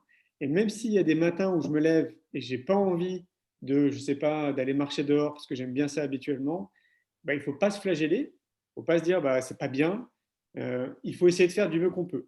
Si ce matin-là, vous n'avez pas envie d'aller marcher, peut-être qu'au lieu d'aller marcher, vous allez faire une belle méditation chez vous, par exemple. Pour moi, c'est ça le point le plus important, c'est d'essayer de faire du mieux qu'on peut pour prendre soin de ça. Donc, si tout le monde faisait ça, vous imaginez, si l'ensemble de la planète faisait ça et qu'ils avaient compris que le point de départ de tout pour que l'humanité elle change, c'est de prendre soin de soi, là, je pense que ouais, on n'aurait plus besoin de faire des lives comme on fait là actuellement, on n'aurait plus besoin d'avoir des thérapeutes parce que chacun serait bien avec soi-même, chacun aurait compris en fait tous les mécanismes qui lui permettent juste d'être bien avec lui-même. Et c'est bien connu, une fois qu'on est bien avec soi-même, évidemment, on peut mieux rayonner, on peut mieux accompagner les gens autour de nous, qu'on soit des professionnels ou pas, qu'on soit des citoyens ou pas, mais en tout cas, on peut vraiment incarner qui on est. Et c'est peut-être un des messages le plus important de ce que je dis depuis qu'on a commencé, c'est peut-être ça. C'est retenez au moins ça, et puis essayez demain de mettre en place une première chose pour tendre dans cette direction. Et puis, ça sera le premier pas peut-être qui vous amènera à essayer d'autres choses, à essayer d'autres choses. Et ça sera sûrement un beau cheminement en termes de développement personnel. Voilà ce que j'avais à dire. Parce que sinon, je pourrais parler encore des heures. Ça, j'en doute pas. Merci, Julien. Écoute, j'ai une question toute simple du coup. Est-ce que ces étapes-là, c'est aussi pour toi la base de l'éducation? Complètement, évidemment, oui. Depuis 7 ans, je mets beaucoup d'énergie autour de l'éducation, donc avec le Festival pour l'école de la vie, avec le Congrès Innovation de l'éducation, avec les films qu'on a sortis. Pourquoi? Parce que je t'invite à faire, si tu n'as pas fait l'exercice, moi j'ai retourné les choses dans tous les sens. Et en fait, tu reviens à chaque fois à une conclusion, tu te dis que tout part de l'éducation. Tout part de l'éducation. Que ce soit à l'école, que ce soit nos parents, tout part de là. Donc évidemment que c'est hyper important d'accompagner les enfants le plus tôt possible dans ces mécanismes-là. En fait, ne serait-ce que de semer des graines, juste de semer des graines, de leur dire, de leur faire comprendre ce que je viens de vous expliquer en fait. Et ça fait partie. Pour moi, ça devrait être la base de notre éducation. Est-ce que tu as déjà travaillé par rapport à l'intuition dans le milieu éducatif? Oui, alors ça dépend de ce que tu entends par travailler. Qu'est-ce que tu entends par travailler? Je ne sais pas. Moi j'ai été instituteur, mais j'ai un parcours de vie un peu comme toi, complètement anachronique, parce que depuis le début, je suis parti sur des chemins de travers. J'ai jamais suivi les chemins tracés. Et je me suis retrouvé instituteur en n'ayant fait aucune formation, en n'ayant eu aucun diplôme. Okay. Je me suis retrouvé instituteur et j'ai fait une école telle que je la sentais, quoi. Okay. Et qui était beaucoup basée sur des choses intuitives. Et en laissant la place aux enfants de créer, d'inventer plein de choses. J'avais créé un espace particulier. J'avais, par exemple, créé une cuisine où les enfants pouvaient cuisiner tout ce qu'ils voulaient. Ils avaient accès à tout. À partir de 5 ans, 4 ans, ils avaient accès au couteau. Ils avaient plein d'ingrédients. Il y avait de la farine. Je mettais plein de choses. Et je leur avais dit, j'avais pris une règle. Je leur dis, moi, tout ce que vous faites, je le cuis. tout ce que vous préparez, je le cuis. Ok. Donc au début, ils se sont mis à faire des gâteaux, mais ils mélangeaient de la terre avec des feuilles, avec des fleurs, avec de la farine. Ils mélangeaient plein de trucs, quoi. Ok. Je le cuisais, après, ils disaient, ah, c'est pas bon, hein. Et à la fin, c'était devenu des champions des gâteaux secs, quoi. Ils ont inventé des tas de recettes, ils étaient devenus super doués. Ils faisaient des super gâteaux. Et j'ai beaucoup travaillé comme ça, et de façon totalement intuitive, quoi, à faire des choses. Je réfléchissais pas, quoi, en fait. Je pensais pas à ce que j'allais faire. Ça s'est inventé au fur et à mesure. Mais c'est ça qui est bon, hein. Mais en fait, ce qu'on ne sait pas, parce que moi je trouve que le mainstream, en fait, les grands médias ne parlent pas en fait de tout ça, hein, ne parlent pas de ces centaines de milliers d'enseignants qui font un travail exemplaire, de tous ces milliers d'enseignants qui mènent des expériences dans leur classe en allant chercher justement des outils à l'extérieur. D'autres qui, comme toi, en fait, de la même manière, suivent leur intuition et testent des choses. Ça, on n'en parle pas assez. En fait, enfin, de ce que j'observe, moi, depuis 7 ans, ils sont vraiment nombreux. Pour synthétiser, moi, je pense qu'il y a 50% des enseignants qui, comme toi, en fait, menaient des expériences ou mènent des expériences. Et ça fonctionne. Là, encore aujourd'hui, j'étais en contact avec 2 enseignants que je vais interviewer, justement parce que moi aussi, je fais des lives, et donc je vais les interviewer parce qu'ils sont hyper inspirants. Je me dis que ce qu'ils font, eux, dans leur classe, potentiellement, ça devrait inspirer d'autres enseignants, parce que si ça marche, si eux peuvent le faire, forcément, tu peux le dupliquer, tu vois. Donc, il faudrait d'ailleurs, peut-être qu'on en parlera en aparté, quoi, mais si tu as été instituteur, peut-être que ça pourrait être intéressant que je t'interviewe et que tu nous transmettes un peu tout ce que tu as mis en place, toi, dans ton parcours à l'époque, quoi. C'est ce dont je vais parler dimanche. C'est moi qui vais faire la dernière conférence, hein, qui va être traduite par Dionne, et je vais raconter mon parcours par rapport à la pédagogie, justement. Ah, excellent. Parce que depuis tout môme, j'ai commencé à enseigner à l'âge de 10 ans, 11 ans, quoi. Ah ouais, ok. Et voilà, tant que ça, je vais en parler dimanche. D'accord, ok. Bah, Donc là, n'empêche, ça peut être intéressant que je t'interviewe quand même. Ok, pas de problème. Est-ce que parmi tous les gens qui sont là, il y en a qui veulent intervenir? Donc maintenant, on va passer. Tu veux partager d'autres choses, ou on passe à un temps de questions-réponses ou de partage? Bah, il y a beaucoup de choses à partager. Enfin, là, il y a une chose qui me vient à l'esprit, parce que tu es dans cette dynamique avec ce que tu fais là actuellement, c'est de se rendre compte qu'on est vraiment des millions de personnes comme toi et moi, à essayer justement de sensibiliser les gens, à essayer d'apporter un regard différent, à semer des graines, quoi, autrement dit. Et on peut parfois, dans notre cheminement, se sentir un peu seul, tu sais, dans nos réflexions, de ne pas trouver une âme, quelqu'un avec qui parler de ce qu'on vit. Moi, je me rappelle l'avoir vécu plus jeune, et je sais qu'il y en a beaucoup en fait qui le vivent. Et c'est important, je pense, de leur dire qu'on est vraiment beaucoup en fait sur Terre à être dans cette idée-là, à mettre des choses en place, à passer à l'action, quoi, on va dire. Et ce qu'il nous faudrait davantage, au-delà de ce que tu es en train d'organiser toi en ligne, mais que vous faites aussi physiquement apparemment en Inde et dans d'autres pays, ce qu'il faut, c'est davantage de lieux justement comme ça où on puisse se retrouver physiquement, tu vois. Parce que c'est vraiment ce qui nous manque globalement, hein, vraiment à l'échelle mondiale. Il nous manque de la connexion, j'allais dire du réseautage, mais physique. Il y a plein de choses sur Internet. C'est génial, Internet. Ça nous fait perdre, on gagne un temps fou sur beaucoup de choses. On peut organiser l'événement que tu organises, c'est juste magnifique, tu vois.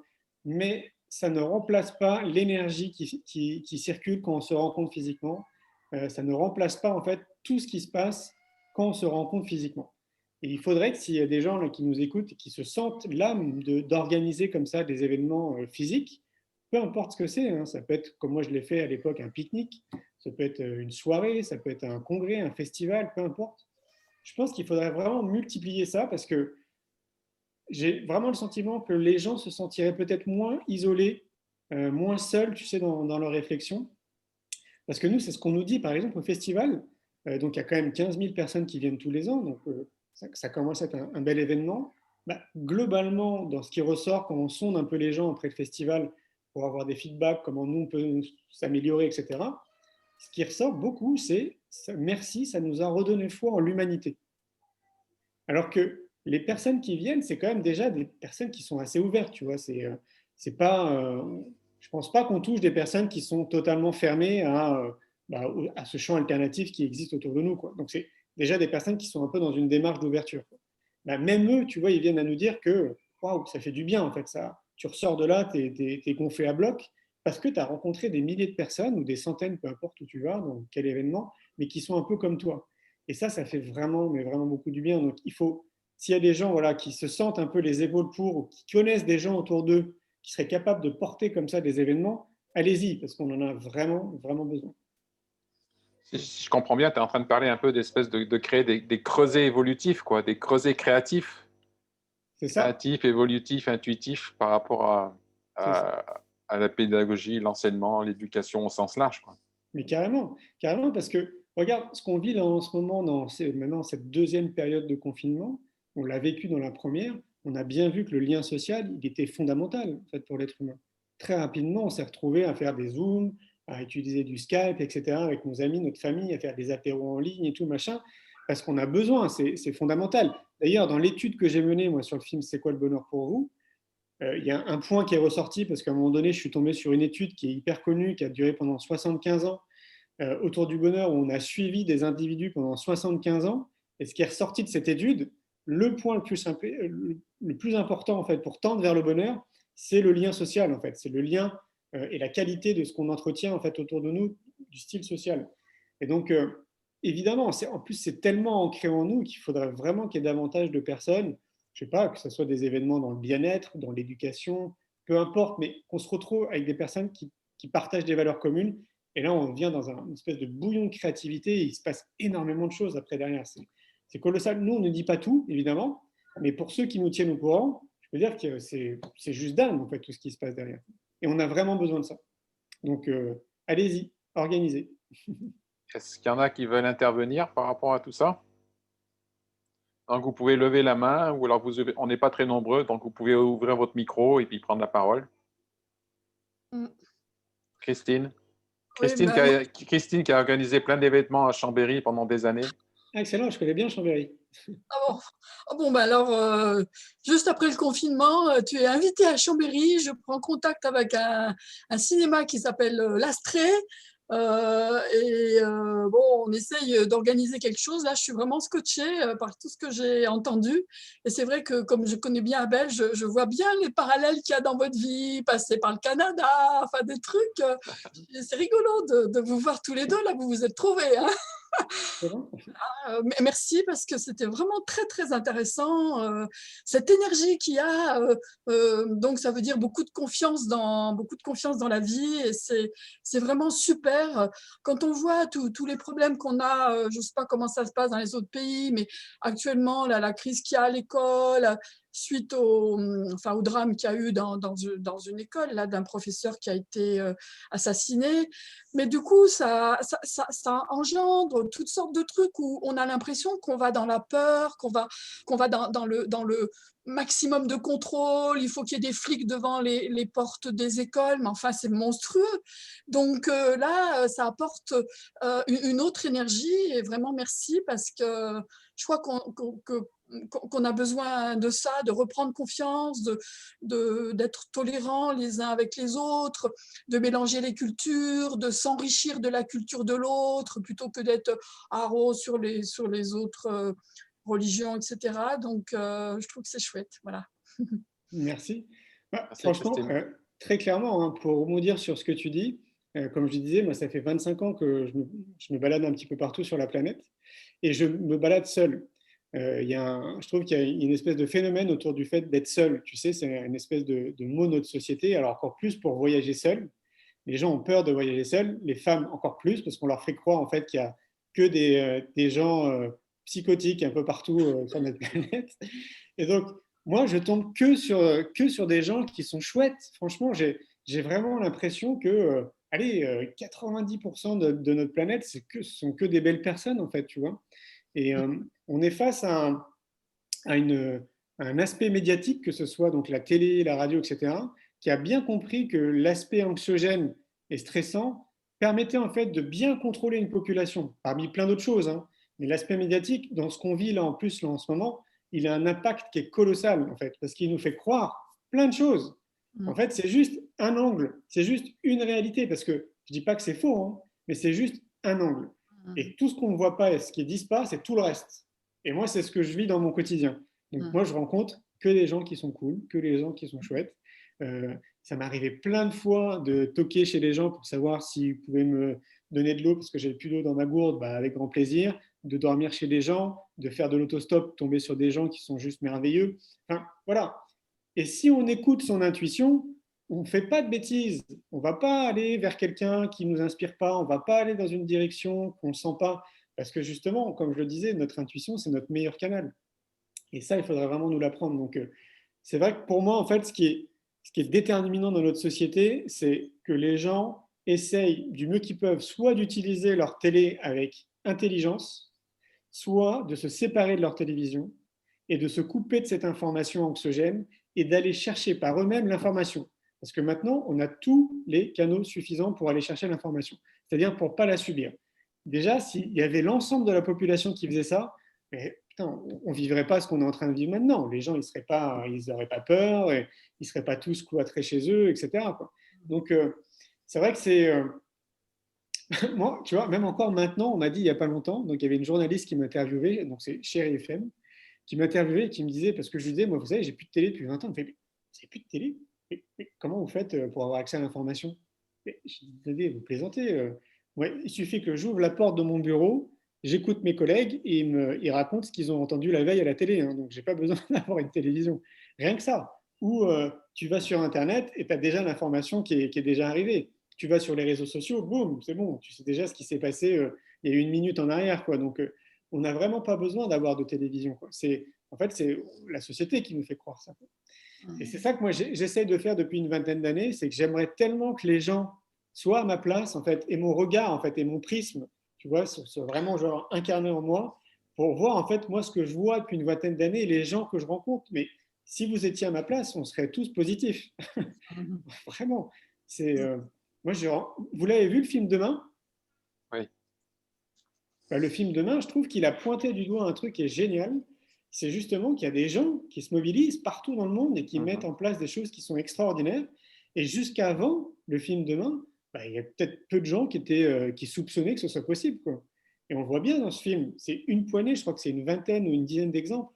Et moi, j'en rencontre plein des gens comme ça à travers le monde qui ont créé des structures incroyables, qui changent un environnement, qui changent, je sais pas moi, un département ou qui va mobiliser des forces pour changer carrément une région. C'est vraiment très important de savoir qu'il y a énormément de gens, et beaucoup plus qu'on ne le croit, qui passent à l'action, en fait. C'est-à-dire qu'on n'est quand même pas une société dormante, quoi. On est une société en France qui est très intellectuelle, c'est-à-dire qu'on adore faire des brainstorming et imaginer des choses, on est très créatif, mais il y a aussi toute une partie de la population qui passe à l'action. Et ça, on ne le sait pas. Donc, pour moi, haut les cœurs, sachez qu'on est vraiment beaucoup à essayer de faire bouger les choses, et il faudrait à un moment donné qu'on ait un média type TF1, mais pour l'information positive. Ouais, j'ai pensé plein de fois à ça. Ouais. À Chambéry, il y a une équipe qui fait régulièrement un café des bonnes nouvelles. Alors, c'est à peu près tous les trimestres, je crois, à peu près. Et bon, en ce moment, on ne peut pas se retrouver, mais ça rassemble. Ils ont été obligés de changer de lieu tellement il y avait de monde. Ça rassemble du monde et c'est juste des expériences et des échanges. Le café des bonnes nouvelles. Alors, on espère que ça va reprendre bientôt. Et le principe, c'est qu'au début, les personnes qui souhaitent disent, ben voilà, il y a eu je veux partager telle et telle bonne nouvelle.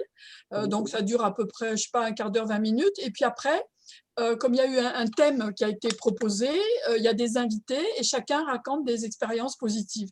Et ça a beaucoup de succès. Il y a une petite équipe qui fait ça. C'est super chouette. C'est une super idée. Ouais. Ah ouais, il faudrait que ça se développe, ce genre d'idée. Oui, tout à fait. Oui. Pour moi, il y a une des animatrices qui est passée sur France Inter, donc ça fait un petit peu son chemin, ouais. C'est bien. Bah oui, parce que c'est vraiment ça. Hein. C'est vraiment ça. C'est que franchement, quand tu regardes dans une journée, en fait, il s'est passé plein de choses positives quand même dans ta journée. C'est juste que on nous a habitués avec nos prismes, avec notre conditionnement, à plutôt voir les choses de manière négative. Mais si tu conscientises bien, d'ailleurs, il y a Florence Servan-Schreiber qui a écrit le livre 3 kiffs par jour. Je ne sais pas si vous connaissez. Je connais Servan-Schreiber, mais pas le livre. Alors, 3 kiffs par jour, je trouve que c'est génial. Le principe, c'est de se dire, voilà, quels étaient les 3 points positifs de ta journée? Alors, ça peut être, je sais pas, hein, je te donne un exemple. Tu as vu passer un papillon et tu as trouvé ça génial. Je sais pas, tu as reçu un SMS de quelqu'un que tu connais bien et ça faisait longtemps et ça t'a fait plaisir. Peu importe ce que c'est. Et d'identifier dans la journée 3 kiffs, on appelle ça des kiffs, ou quelque chose qui t'a plu, en fait, qui t'a apporté du bien, et de le faire tous les jours. Et je ne sais pas si vous connaissez la théorie des 21 fois, où si on répète les choses 21 fois, ça s'ancre et ça s'intègre en fait dans notre cerveau, et ça devient après une habitude. Et ben, c'est un bon moyen pour conditionner notre cerveau à voir les choses de manière positive, justement. Oui, Et donc, exactement, à switcher, quoi. Parce que ce dont je me suis aperçu dans l'étude que j'ai faite avec le film C'est quoi le bonheur pour vous, que je savais déjà intuitivement, c'est que nos pensées sont déterminantes dans l'univers en fait qu'on se crée. C'est-à-dire que potentiellement, elle est 7 milliards d'individus dans le monde, et bien il y aurait 7 milliards de planètes, enfin de mondes différents, parce que c'est lié à notre façon de voir les choses. Et c'est pour ça que l'éducation est importante, parce que ça pourrait nous amener justement à nous conditionner à être plutôt optimiste que négatif, à voir les choses positivement. Et donc, il faut s'entraîner un peu comme un muscle à essayer de voir les choses de manière positive. Et il y a tellement d'outils maintenant qui nous permettent de faire ça qu'une fois de plus, si la majorité des citoyens comprenaient ces mécanismes et passaient à l'action pour les intégrer dans leur quotidien, mais ça changerait énormément de choses, énormément. On aurait, pour moi, c'est l'humanité tout entière en fait qui se transformerait au fur et à mesure que nos pensées évolueraient vers quelque chose de plus positif. Et donc tout ça, ils ont bien compris, on le voit hein, avec ce qu'on vit là en ce moment. Si on réfléchit bien, s'il n'y avait pas de télé, s'il n'y avait pas de radio, ce serait impossible de vivre la situation qu'on vit là à l'heure actuelle. Impossible. C'est sûr. Parce que c'est une arme de propagation qui est colossale. Donc il faut vraiment conscientiser ce truc-là, quoi. C'est coupez-vous un maximum de l'information anxiogène. Là, avec le web, moi à l'époque, quand je me suis lancé, je crois que c'était les tout débuts d'Internet, donc ça faisait peut-être 5-6 ans que ça existait. Donc on était un peu au balbutiement de l'exploitation d'Internet. Maintenant, pour s'occuper de soi, en restant chez soi, il y a tout ce qu'il faut. Il y a plein de conférenciers sur YouTube, il y a plein de bouquins qu'on peut trouver en ligne, on peut trouver plein de films, il y a plein de formations, enfin, il y a tout ce qu'il faut en fait. C'est-à-dire que je trouve qu'à l'heure d'aujourd'hui, on n'a pas d'excuses en fait pour ne pas prendre soin de soi. C'est de fausses excuses en fait de dire que j'ai pas le temps, ou c'est pas possible, ou ça coûte cher, etc. Il y a vraiment des solutions pour tout le monde.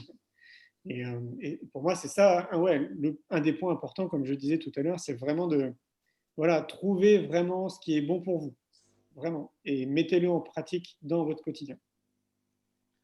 Et justement, vous avez la montagne, c'est génial, oui. Julien, il y a Isabelle Marion c'est quelqu'un apparemment qui aimerait bien organiser un événement autour de l'éducation, cool. Et qui ne s'y connaît pas et qui demande qu'est-ce que tu peux lui conseiller pour se lancer dans l'organisation d'un événement autour de l'éducation. C'est une grande question, ça. Qu'est-ce que je peux lui conseiller? Alors déjà, le premier point qui me vient à l'esprit, c'est est-ce qu'elle a les épaules pour organiser? Est-ce qu'on peut dialoguer avec cette personne ou elle fait juste qu'écrire? Non, je ne sais pas, Isabelle, tu veux prendre J'ai un peu interprété ta question. Oui, hein. Je me suis dit que tu avais envie de faire quelque chose. Oui, bonjour. Bonjour. Bonjour, Isabelle. Oui, en fait, moi, je suis enseignante au Québec. Ah oui. Puis, je suis allée voir le congrès là, animé par Julien Perron à Montpellier, en France. Puis ça m'a beaucoup inspirée depuis que je suis revenue. Je lis beaucoup. J'essaie de semer des petites graines autour de moi dans mon entourage. Puis, j'aimerais beaucoup créer un événement autour de l'éducation ici au Québec. Je ne sais pas si vous m'entendez bien. Il y a mon garçon qui chantonne à côté. Oui, OK. On vous entend tous les deux. Parfait. Donc, oui, j'aimerais ça créer un événement autour de l'éducation ici au Québec. J'ai plein de grandes motivations, mais je ne sais comme pas par où commencer et comment m'y prendre. Donc, j'avais envie d'avoir des conseils pour savoir où débuter, puis par où aller. Okay. Tu es où au Québec? Près de Montréal. Près de Montréal, ok. Je te pose la question parce que j'y suis allé 4 fois, donc je commence à bien connaître et c'est une information qui est importante. Déjà, sur Montréal, je pense qu'il y a un potentiel. Il y a un vrai potentiel. Notamment déjà, alors de manière très pragmatique, en termes de salle, tu vas vite trouver chaussures à ton pied. Je pense qu'il y a vraiment largement ce qu'il faut. Après, ça va être plus en termes de coûts. Là, je ne maîtrise pas les coûts de location de salle, donc ça, faudra l'élucider. Après, d'un point de vue, j'allais dire, éthique, valeur, personnes que tu pourrais drainer, c'est clair qu'en région Québec, bon, on va dire plutôt sur Montréal, parce que j'ai cru comprendre que on ne se déplace pas énormément, en fait, donc ce sera plutôt sur Montréal et un petit peu tout autour de Montréal. Là, je pense que c'est pareil avec quoi faire. Enfin, il y a vraiment des personnes qui seront intéressées, ça c'est sûr. Il faudrait que tu te renseignes si ce n'est pas déjà le cas. Mais moi, je pourrais retrouver les informations parce que je voulais venir. J'avais découvert 3 événements à Montréal qui étaient liés à l'éducation et qui ressemblaient à des congrès, justement. Donc, je ne sais pas si tu les as déjà identifiés, mais je sais qu'il y en a 3. Il y en a un qui est autour du numérique. Il y en a un autre qui est dédié essentiellement aux enseignants. Et le troisième, je ne me rappelle plus ce que c'est. Mais en tout cas, voilà. Enfin, bon, bref, je pourrais te les donner si ça t'intéresse. Oui, j'aimerais ça. Je les retrouverai facilement. Parce qu'en gros, il ne faudrait pas que tu fasses un copier-coller de ce qu'eux font déjà. Il faudrait proposer quelque chose d'un peu nouveau. Ensuite, il faut que tu puisses identifier ta capacité à communiquer, parce que ça va être le point déterminant, quand même, enfin, un des points déterminants du succès de l'événement que tu vas organiser, c'est évidemment que tu puisses ramener du monde. Donc, parce que tout ça va engendrer une enveloppe budgétaire qui peut être assez importante, en fonction du lieu que tu auras choisi, de l'ambition que tu as, etc. Et donc, du coup, il faut qu'il y ait des personnes qui y participent. Donc, il faut que tu puisses identifier ton réseau ou tes réseaux, et donc ta capacité, tu vois, à mobiliser des gens autour de toi pour communiquer le plus largement possible autour de ce que tu fais. Donc le réseau, c'est extrêmement large. Hein. C'est toi et les personnes qui sont autour de toi, mais il faut vraiment l'élargir beaucoup plus. Hein. Ça peut être, je ne sais pas moi, dans les médias aussi, par exemple. Donc bien identifier ce point-là. Il faut que tu ne pourras pas le créer toute seule, c'est impossible. Donc il faut que tu puisses trouver des personnes qui partagent des valeurs communes aux tiennes et qui ont la même ambition que toi, donc qui avancent dans la même direction que toi, avec, dans l'idéal, évidemment, des complémentarités. Moi, j'appelle ça le cerveau collectif. Donc, il faut trouver des gens qui sont vraiment complémentaires à tes excellences et vice-versa. Comme je le disais, nous, par exemple, pour le festival, on est 6 à temps complet. Mais ça, c'est notre organisation. Hein. Peut-être que tu peux être moins ou que tu peux être plus. Je ne sais pas. Je n'ai pas demandé à d'autres organisateurs. Qu'est-ce qu'il y a de points comme important? Il faudra que tu fédères des partenaires.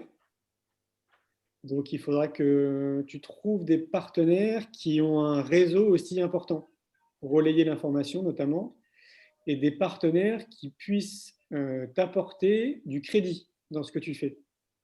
Tu vois? Donc, qui puissent, un peu comme, tu vois, nous, par exemple, là, récemment, on est très contents, on travaille en collaboration avec l'UNESCO, et pour nous, le fait, bientôt, là, de pouvoir afficher le fait qu'on travaille ensemble, ça vient appuyer, en fait, notre démarche et ce qu'on fait. C'est comme si ça venait valider un peu ce qu'on fait.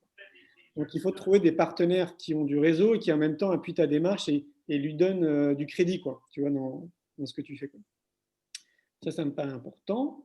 Et du coup, ce qui me venait, c'est peut-être qu'elle voit à l'intérieur d'elle quel est le thème, quel est l'axe qui l'appelle, quoi, par rapport à l'éducation. C'est vaste, l'éducation. Il y a des centaines de possibilités. Quel est l'axe qui t'appelle profondément, quoi, au fond de toi? C'est clair. Comme je le soulignais, il faut que ce soit unique. Parce que c'est comme les axes sont assez nombreux, autant proposer un événement qui ne ressemble pas forcément à un autre sur une thématique qui est différente. Effectivement. Qu'est-ce qu'il y aurait d'autre d'important? Alors oui, pas des moindres. Il faut quand même comprendre que c'est un vrai choix de vie. Hein. Quand tu te lances comme ça dans l'organisation d'un événement, donc ça dépend de l'ampleur que tu as envie d'y donner. Hein. Mais tu le disais très bien, hein, ça fait 3-4 mois que tu es sur le WebiDeck. Ah ouais, WebiDeck, ouais, ça fait... Et sans compter plus que plein temps. Hein. Voilà. Donc, c'est vraiment énergivore et chronophage. Donc, à mon sens, ça me paraît compliqué d'organiser un événement si en parallèle de ça, je sais pas, tu as un travail alimentaire, par exemple, si tu es salarié dans une entreprise, ou si tu as une autre activité en fait en parallèle. Moi, c'est ce que j'appelle faire le grand écart, et je pense que c'est un peu plus compliqué de faire les choses convenablement. Et donc, du coup, dans l'équipe que tu vas constituer, il faut que chacun conscientise ça, et qu'il ait évidemment le temps, l'énergie, l'ambition d'aller en fait là-dedans, parce que ça va vous prendre vraiment beaucoup de temps et beaucoup d'énergie. Oui, énormément. Beaucoup plus que ce qu'on imagine. C'est ça. Et donc, c'est pour ça que moi, je dis que c'est un choix de vie. C'est vraiment, c'est un choix de vie.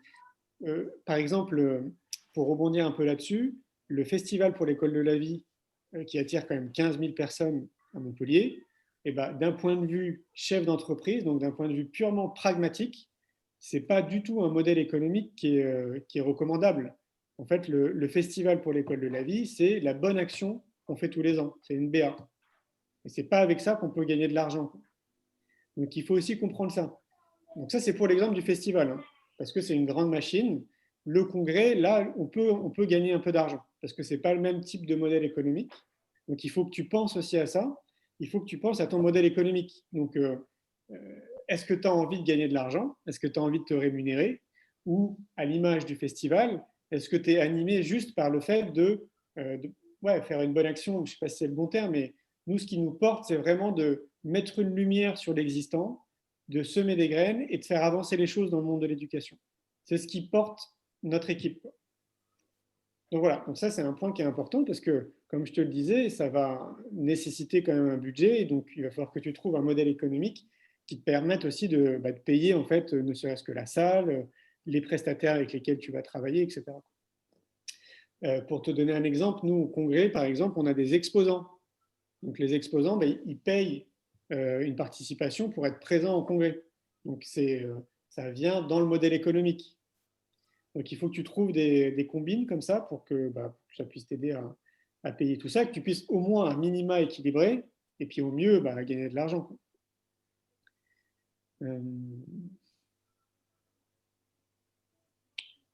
Voilà ce qui me vient là pour le moment. Merci beaucoup.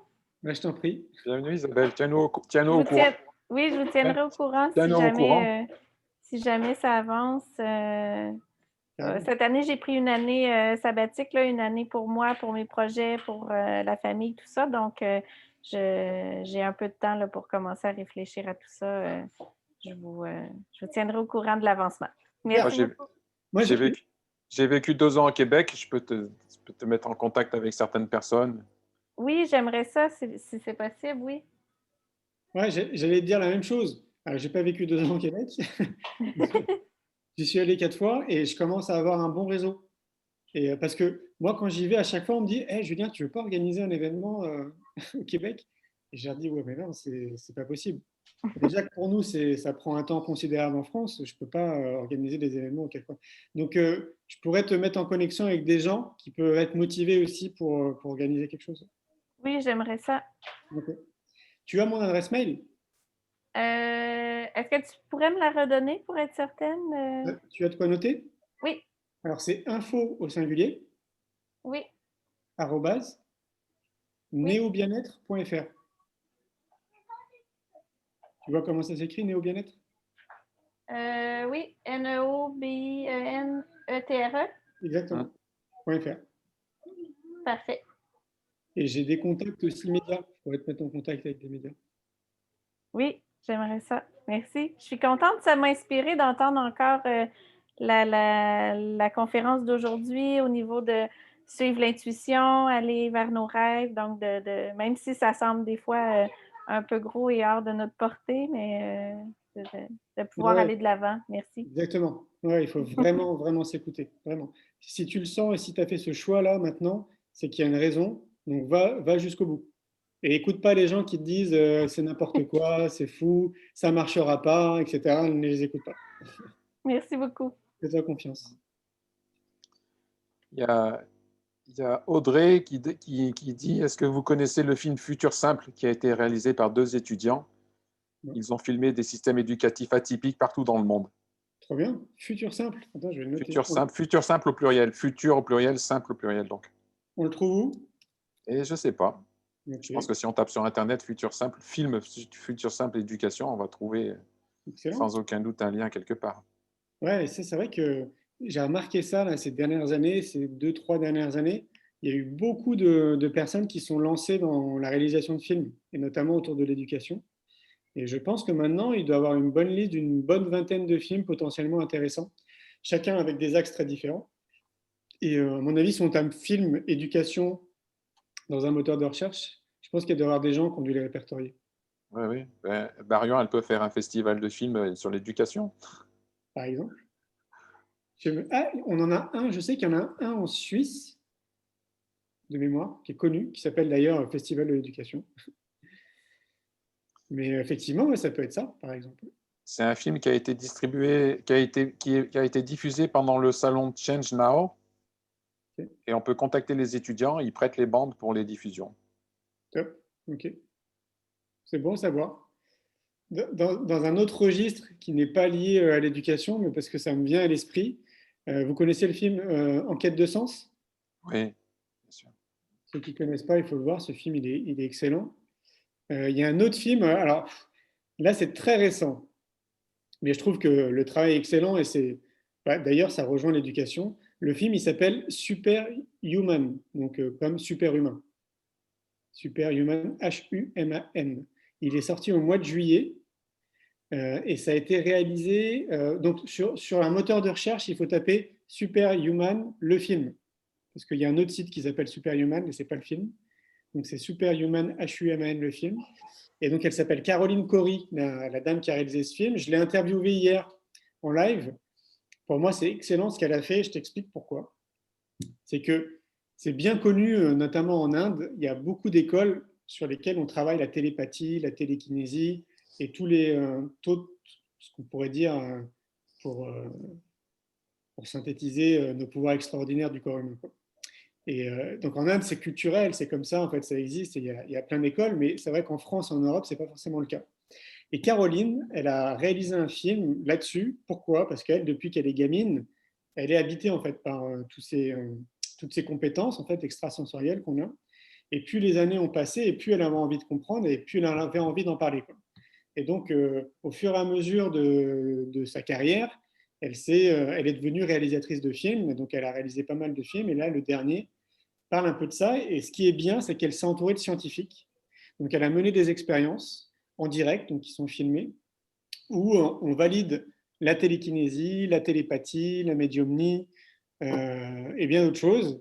Donc ça, c'est pour moi un gros point positif pour tous ceux qui sont sceptiques par rapport à ces capacités extrasensorielles qu'on pourrait avoir, parce que les scientifiques qui sont dans le film sont des scientifiques qui sont connus dans le monde entier, donc on ne peut pas remettre en question leur fait de valider en fait à chaque fois les process. Ça, c'est génial. Et sans trop spoiler le film, vers la fin du film, on est dans des écoles, donc avec des enfants. Et comme je te disais, moi, je pensais que ces écoles avaient lieu qu'en Inde. Et en fait, là, on a des écoles qui sont en Europe, qui sont, je précise, purement laïques dans la mesure où il n'y a pas de courant spirituel derrière, il n'y a pas de religion. Donc, on est en Angleterre, en Autriche, en Allemagne dans le film, mais il y en a plein d'autres. Et qu'est-ce qu'ils font, en fait, ces écoles? C'est qu'ils développent le troisième œil avec les enfants. Ce qu'on appelle le troisième œil, on peut appeler ça la conscience, on peut l'appeler comme on veut. Mais en gros, ils leur apprennent justement à développer ces compétences-là. Et pour ce faire, ils utilisent un artefact, c'est-à-dire qu'ils mettent un masque sur les yeux, donc un masque qui est totalement obscurcissant, donc on ne voit vraiment rien. Et donc, à travers divers outils, divers techniques, on leur apprend à lire, par exemple, des livres en ayant ce masque sur les yeux. On leur apprend à jouer dans la cour, à jouer au foot, à faire des activités, etc. Donc, en ne voyant pas avec nos yeux, quoi. Et c'est ce que je trouve génial. Et c'est ce qui, moi, à mon sens, serait top, c'est qu'on puisse amener ça justement dans nos écoles, un peu partout dans le monde, parce que ça permettrait, et je raccroche ce que je disais en fait au tout début, ça permettrait d'emblée d'être connecté avec qui on est réellement, tu vois. Ça nous permettrait vraiment de comprendre un peu quelle est notre machine biologique, comment on peut l'exploiter, et donc on prendrait des décisions et on serait en conscience dans beaucoup de choses, quoi. Donc vraiment, je vous recommande de regarder ce film parce qu'il a été très bien réalisé, déjà d'une part, elle s'est bien entourée, et ça pointe du doigt une réalité, évidemment, qui n'est pas médiatisée. Et moi, voilà, alors sans vous donner un scoop, parce que je l'ai déjà dit, mais moi, ça me donne envie de faire un 3e film autour de ça. J'ai vraiment envie d'aller dans ces écoles, de mener des expériences moi-même, parce que j'ai quand même un côté pragmatique et je me dis que, bon, même si je la crois, Caroline, parce qu'elle me semble vraiment très sincère dans ce qu'elle fait, et une fois de plus, son film est très bien, mais j'aime bien quand même vérifier les choses par moi-même. Donc j'aimerais aller là-bas, moi, sur place, faire mes propres protocoles, vérifier, pourquoi pas apprendre aussi, et puis de là, en fait, faire un documentaire et rapporter ça un peu partout, quoi. Ah, si tu fais ça, Julien, je te mets en contact avec quelqu'un, avec un ami. Ok, ça Ça marche. en parlera. Ok. Il y a David qui nous dit qu'à Genève, il y a un salon ou je sais pas, un festival qui s'appelle le Printemps de l'éducation, printemps-éducation.ch. Je pense que tu connais. Oui, tout à fait. Alors, je ne savais pas qu'il faisait un salon. En fait, pour moi, le Printemps de Un l'éducation. festival. Ouais, parce que pour moi, le Printemps de l'éducation, il réside en France. C'est une association qui s'est créée il y a un petit moment, je pense au moins une bonne dizaine d'années, et qui met de l'énergie justement autour de l'éducation pour véhiculer un peu de l'information qu'on n'a pas forcément. Et il se peut d'ailleurs qu'ils aient mis en place un festival, hein, ce ne serait pas étonnant à Genève. Pour moi, ils font partie des premiers acteurs quand même à s'être mobilisés, à mettre de l'énergie pour ouvrir un peu le champ sur ce qui existe autour de l'éducation. Est-ce que quelqu'un veut prendre la parole, veut intervenir ou poser une question?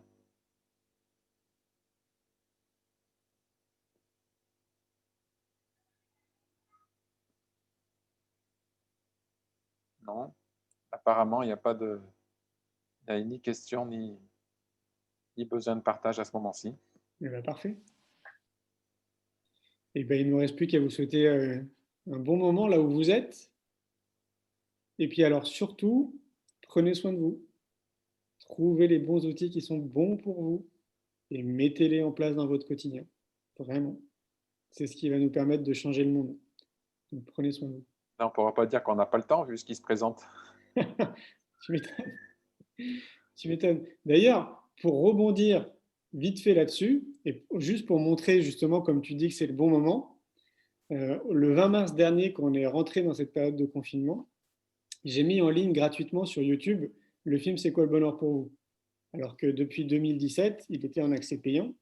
Et parce que je me suis dit, tiens, bah justement, c'est peut-être le bon moment aussi pour apporter de la bonne information et ça va faire du bien aux gens.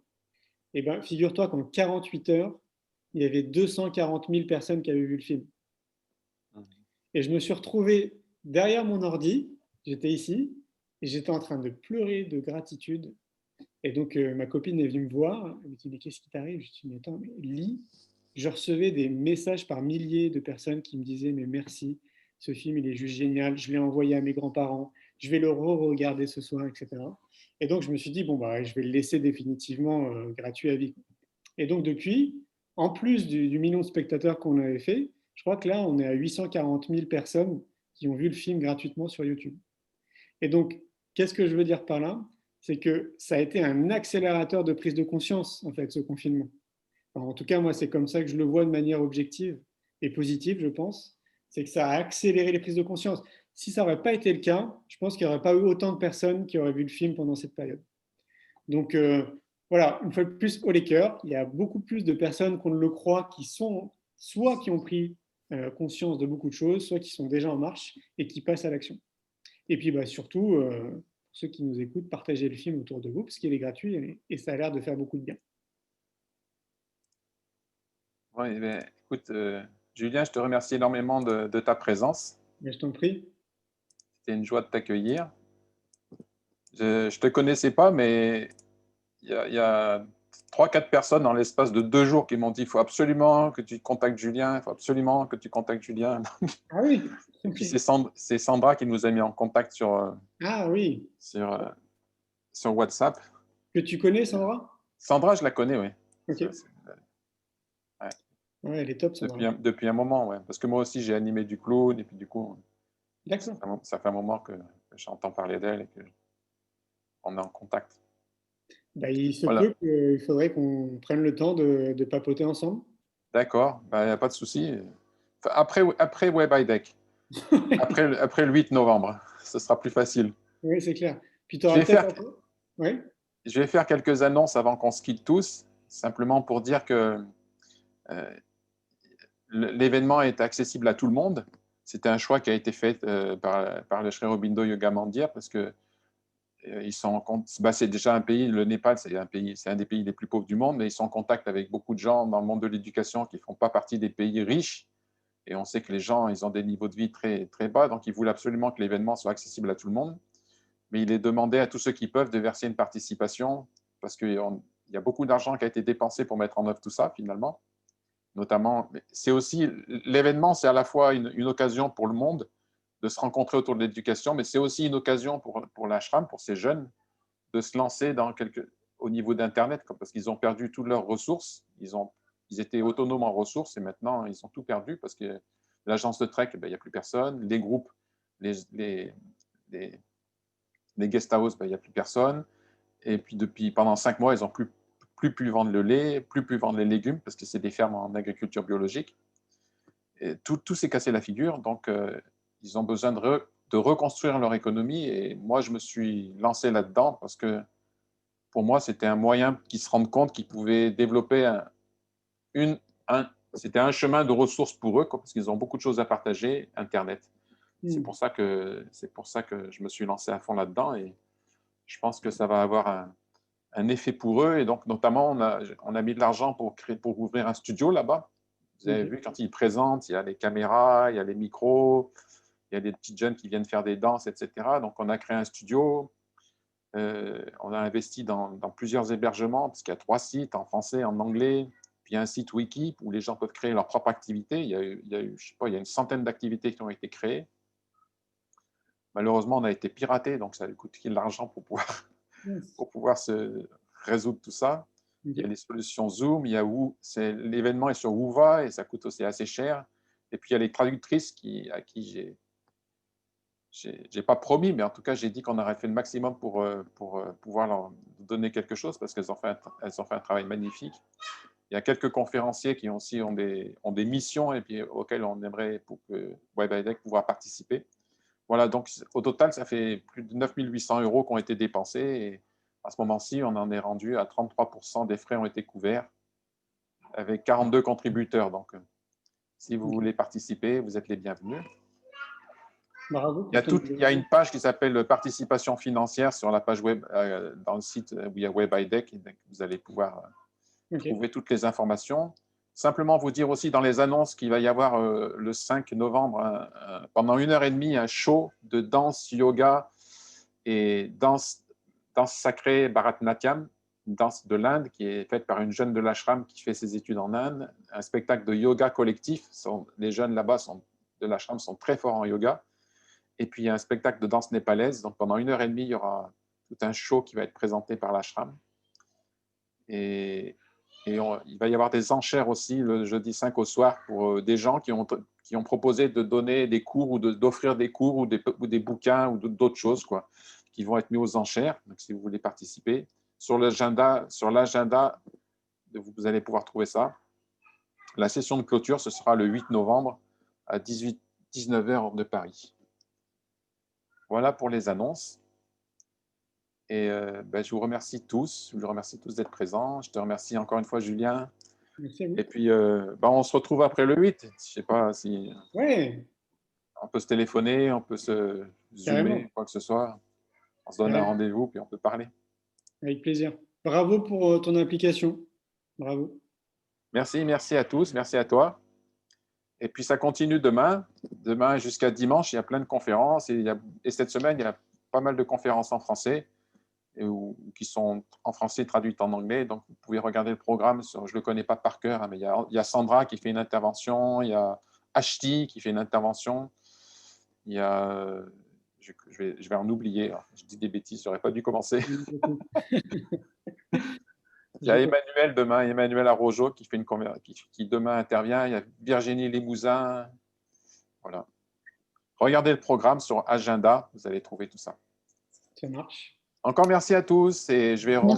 Attends, avant de partir, Julien, il faut que tu mettes WebIDEC comme animateur, sinon tu vas couper et puis on va se retrouver. Ils vont pas arrêter les choses. Clique sur fin, c'est ça? Tu cliques sur animateur et puis tu mets nommer animateur sur WebIDeck, puis tu mets nommer animateur. Alors, où est-ce que tu vois animateur? En haut du nom, quand tu ouvres tous les participants, en haut des noms, tu as plus. Et dans plus, tu as, quand tu es animateur, tu as renommé animateur quand tu cliques à côté du nom WebIDeck. Donc, tu prends le WebIDeck qui a le petit qui enregistre. Attends, parce que moi, quand je clique sur plus, j'ai renommé. Non, mais ça, c'est pour toi, ça. Mets-toi à côté du... Ouais, là, c'est fait. Ah, c'est fait. Bon. Voilà, merci. Bah, je t'en prie. Comme ça, tu peux t'en aller sans que ça coupe sinon, ça allait couper la salle pour tout le monde. Ça coupe tout. D'accord. Ouais, tu as bien fait de me le dire. Bon, bah écoutez, tu continues encore longtemps là ce soir? Non, là, ce soir, c'est fini les conférences, là, maintenant. D'accord. Ok. Voilà. Abel? Bonne soirée. Comment? Yes, Lakshman? Yeah, can I end the live stream? Yes, you can finish, yes.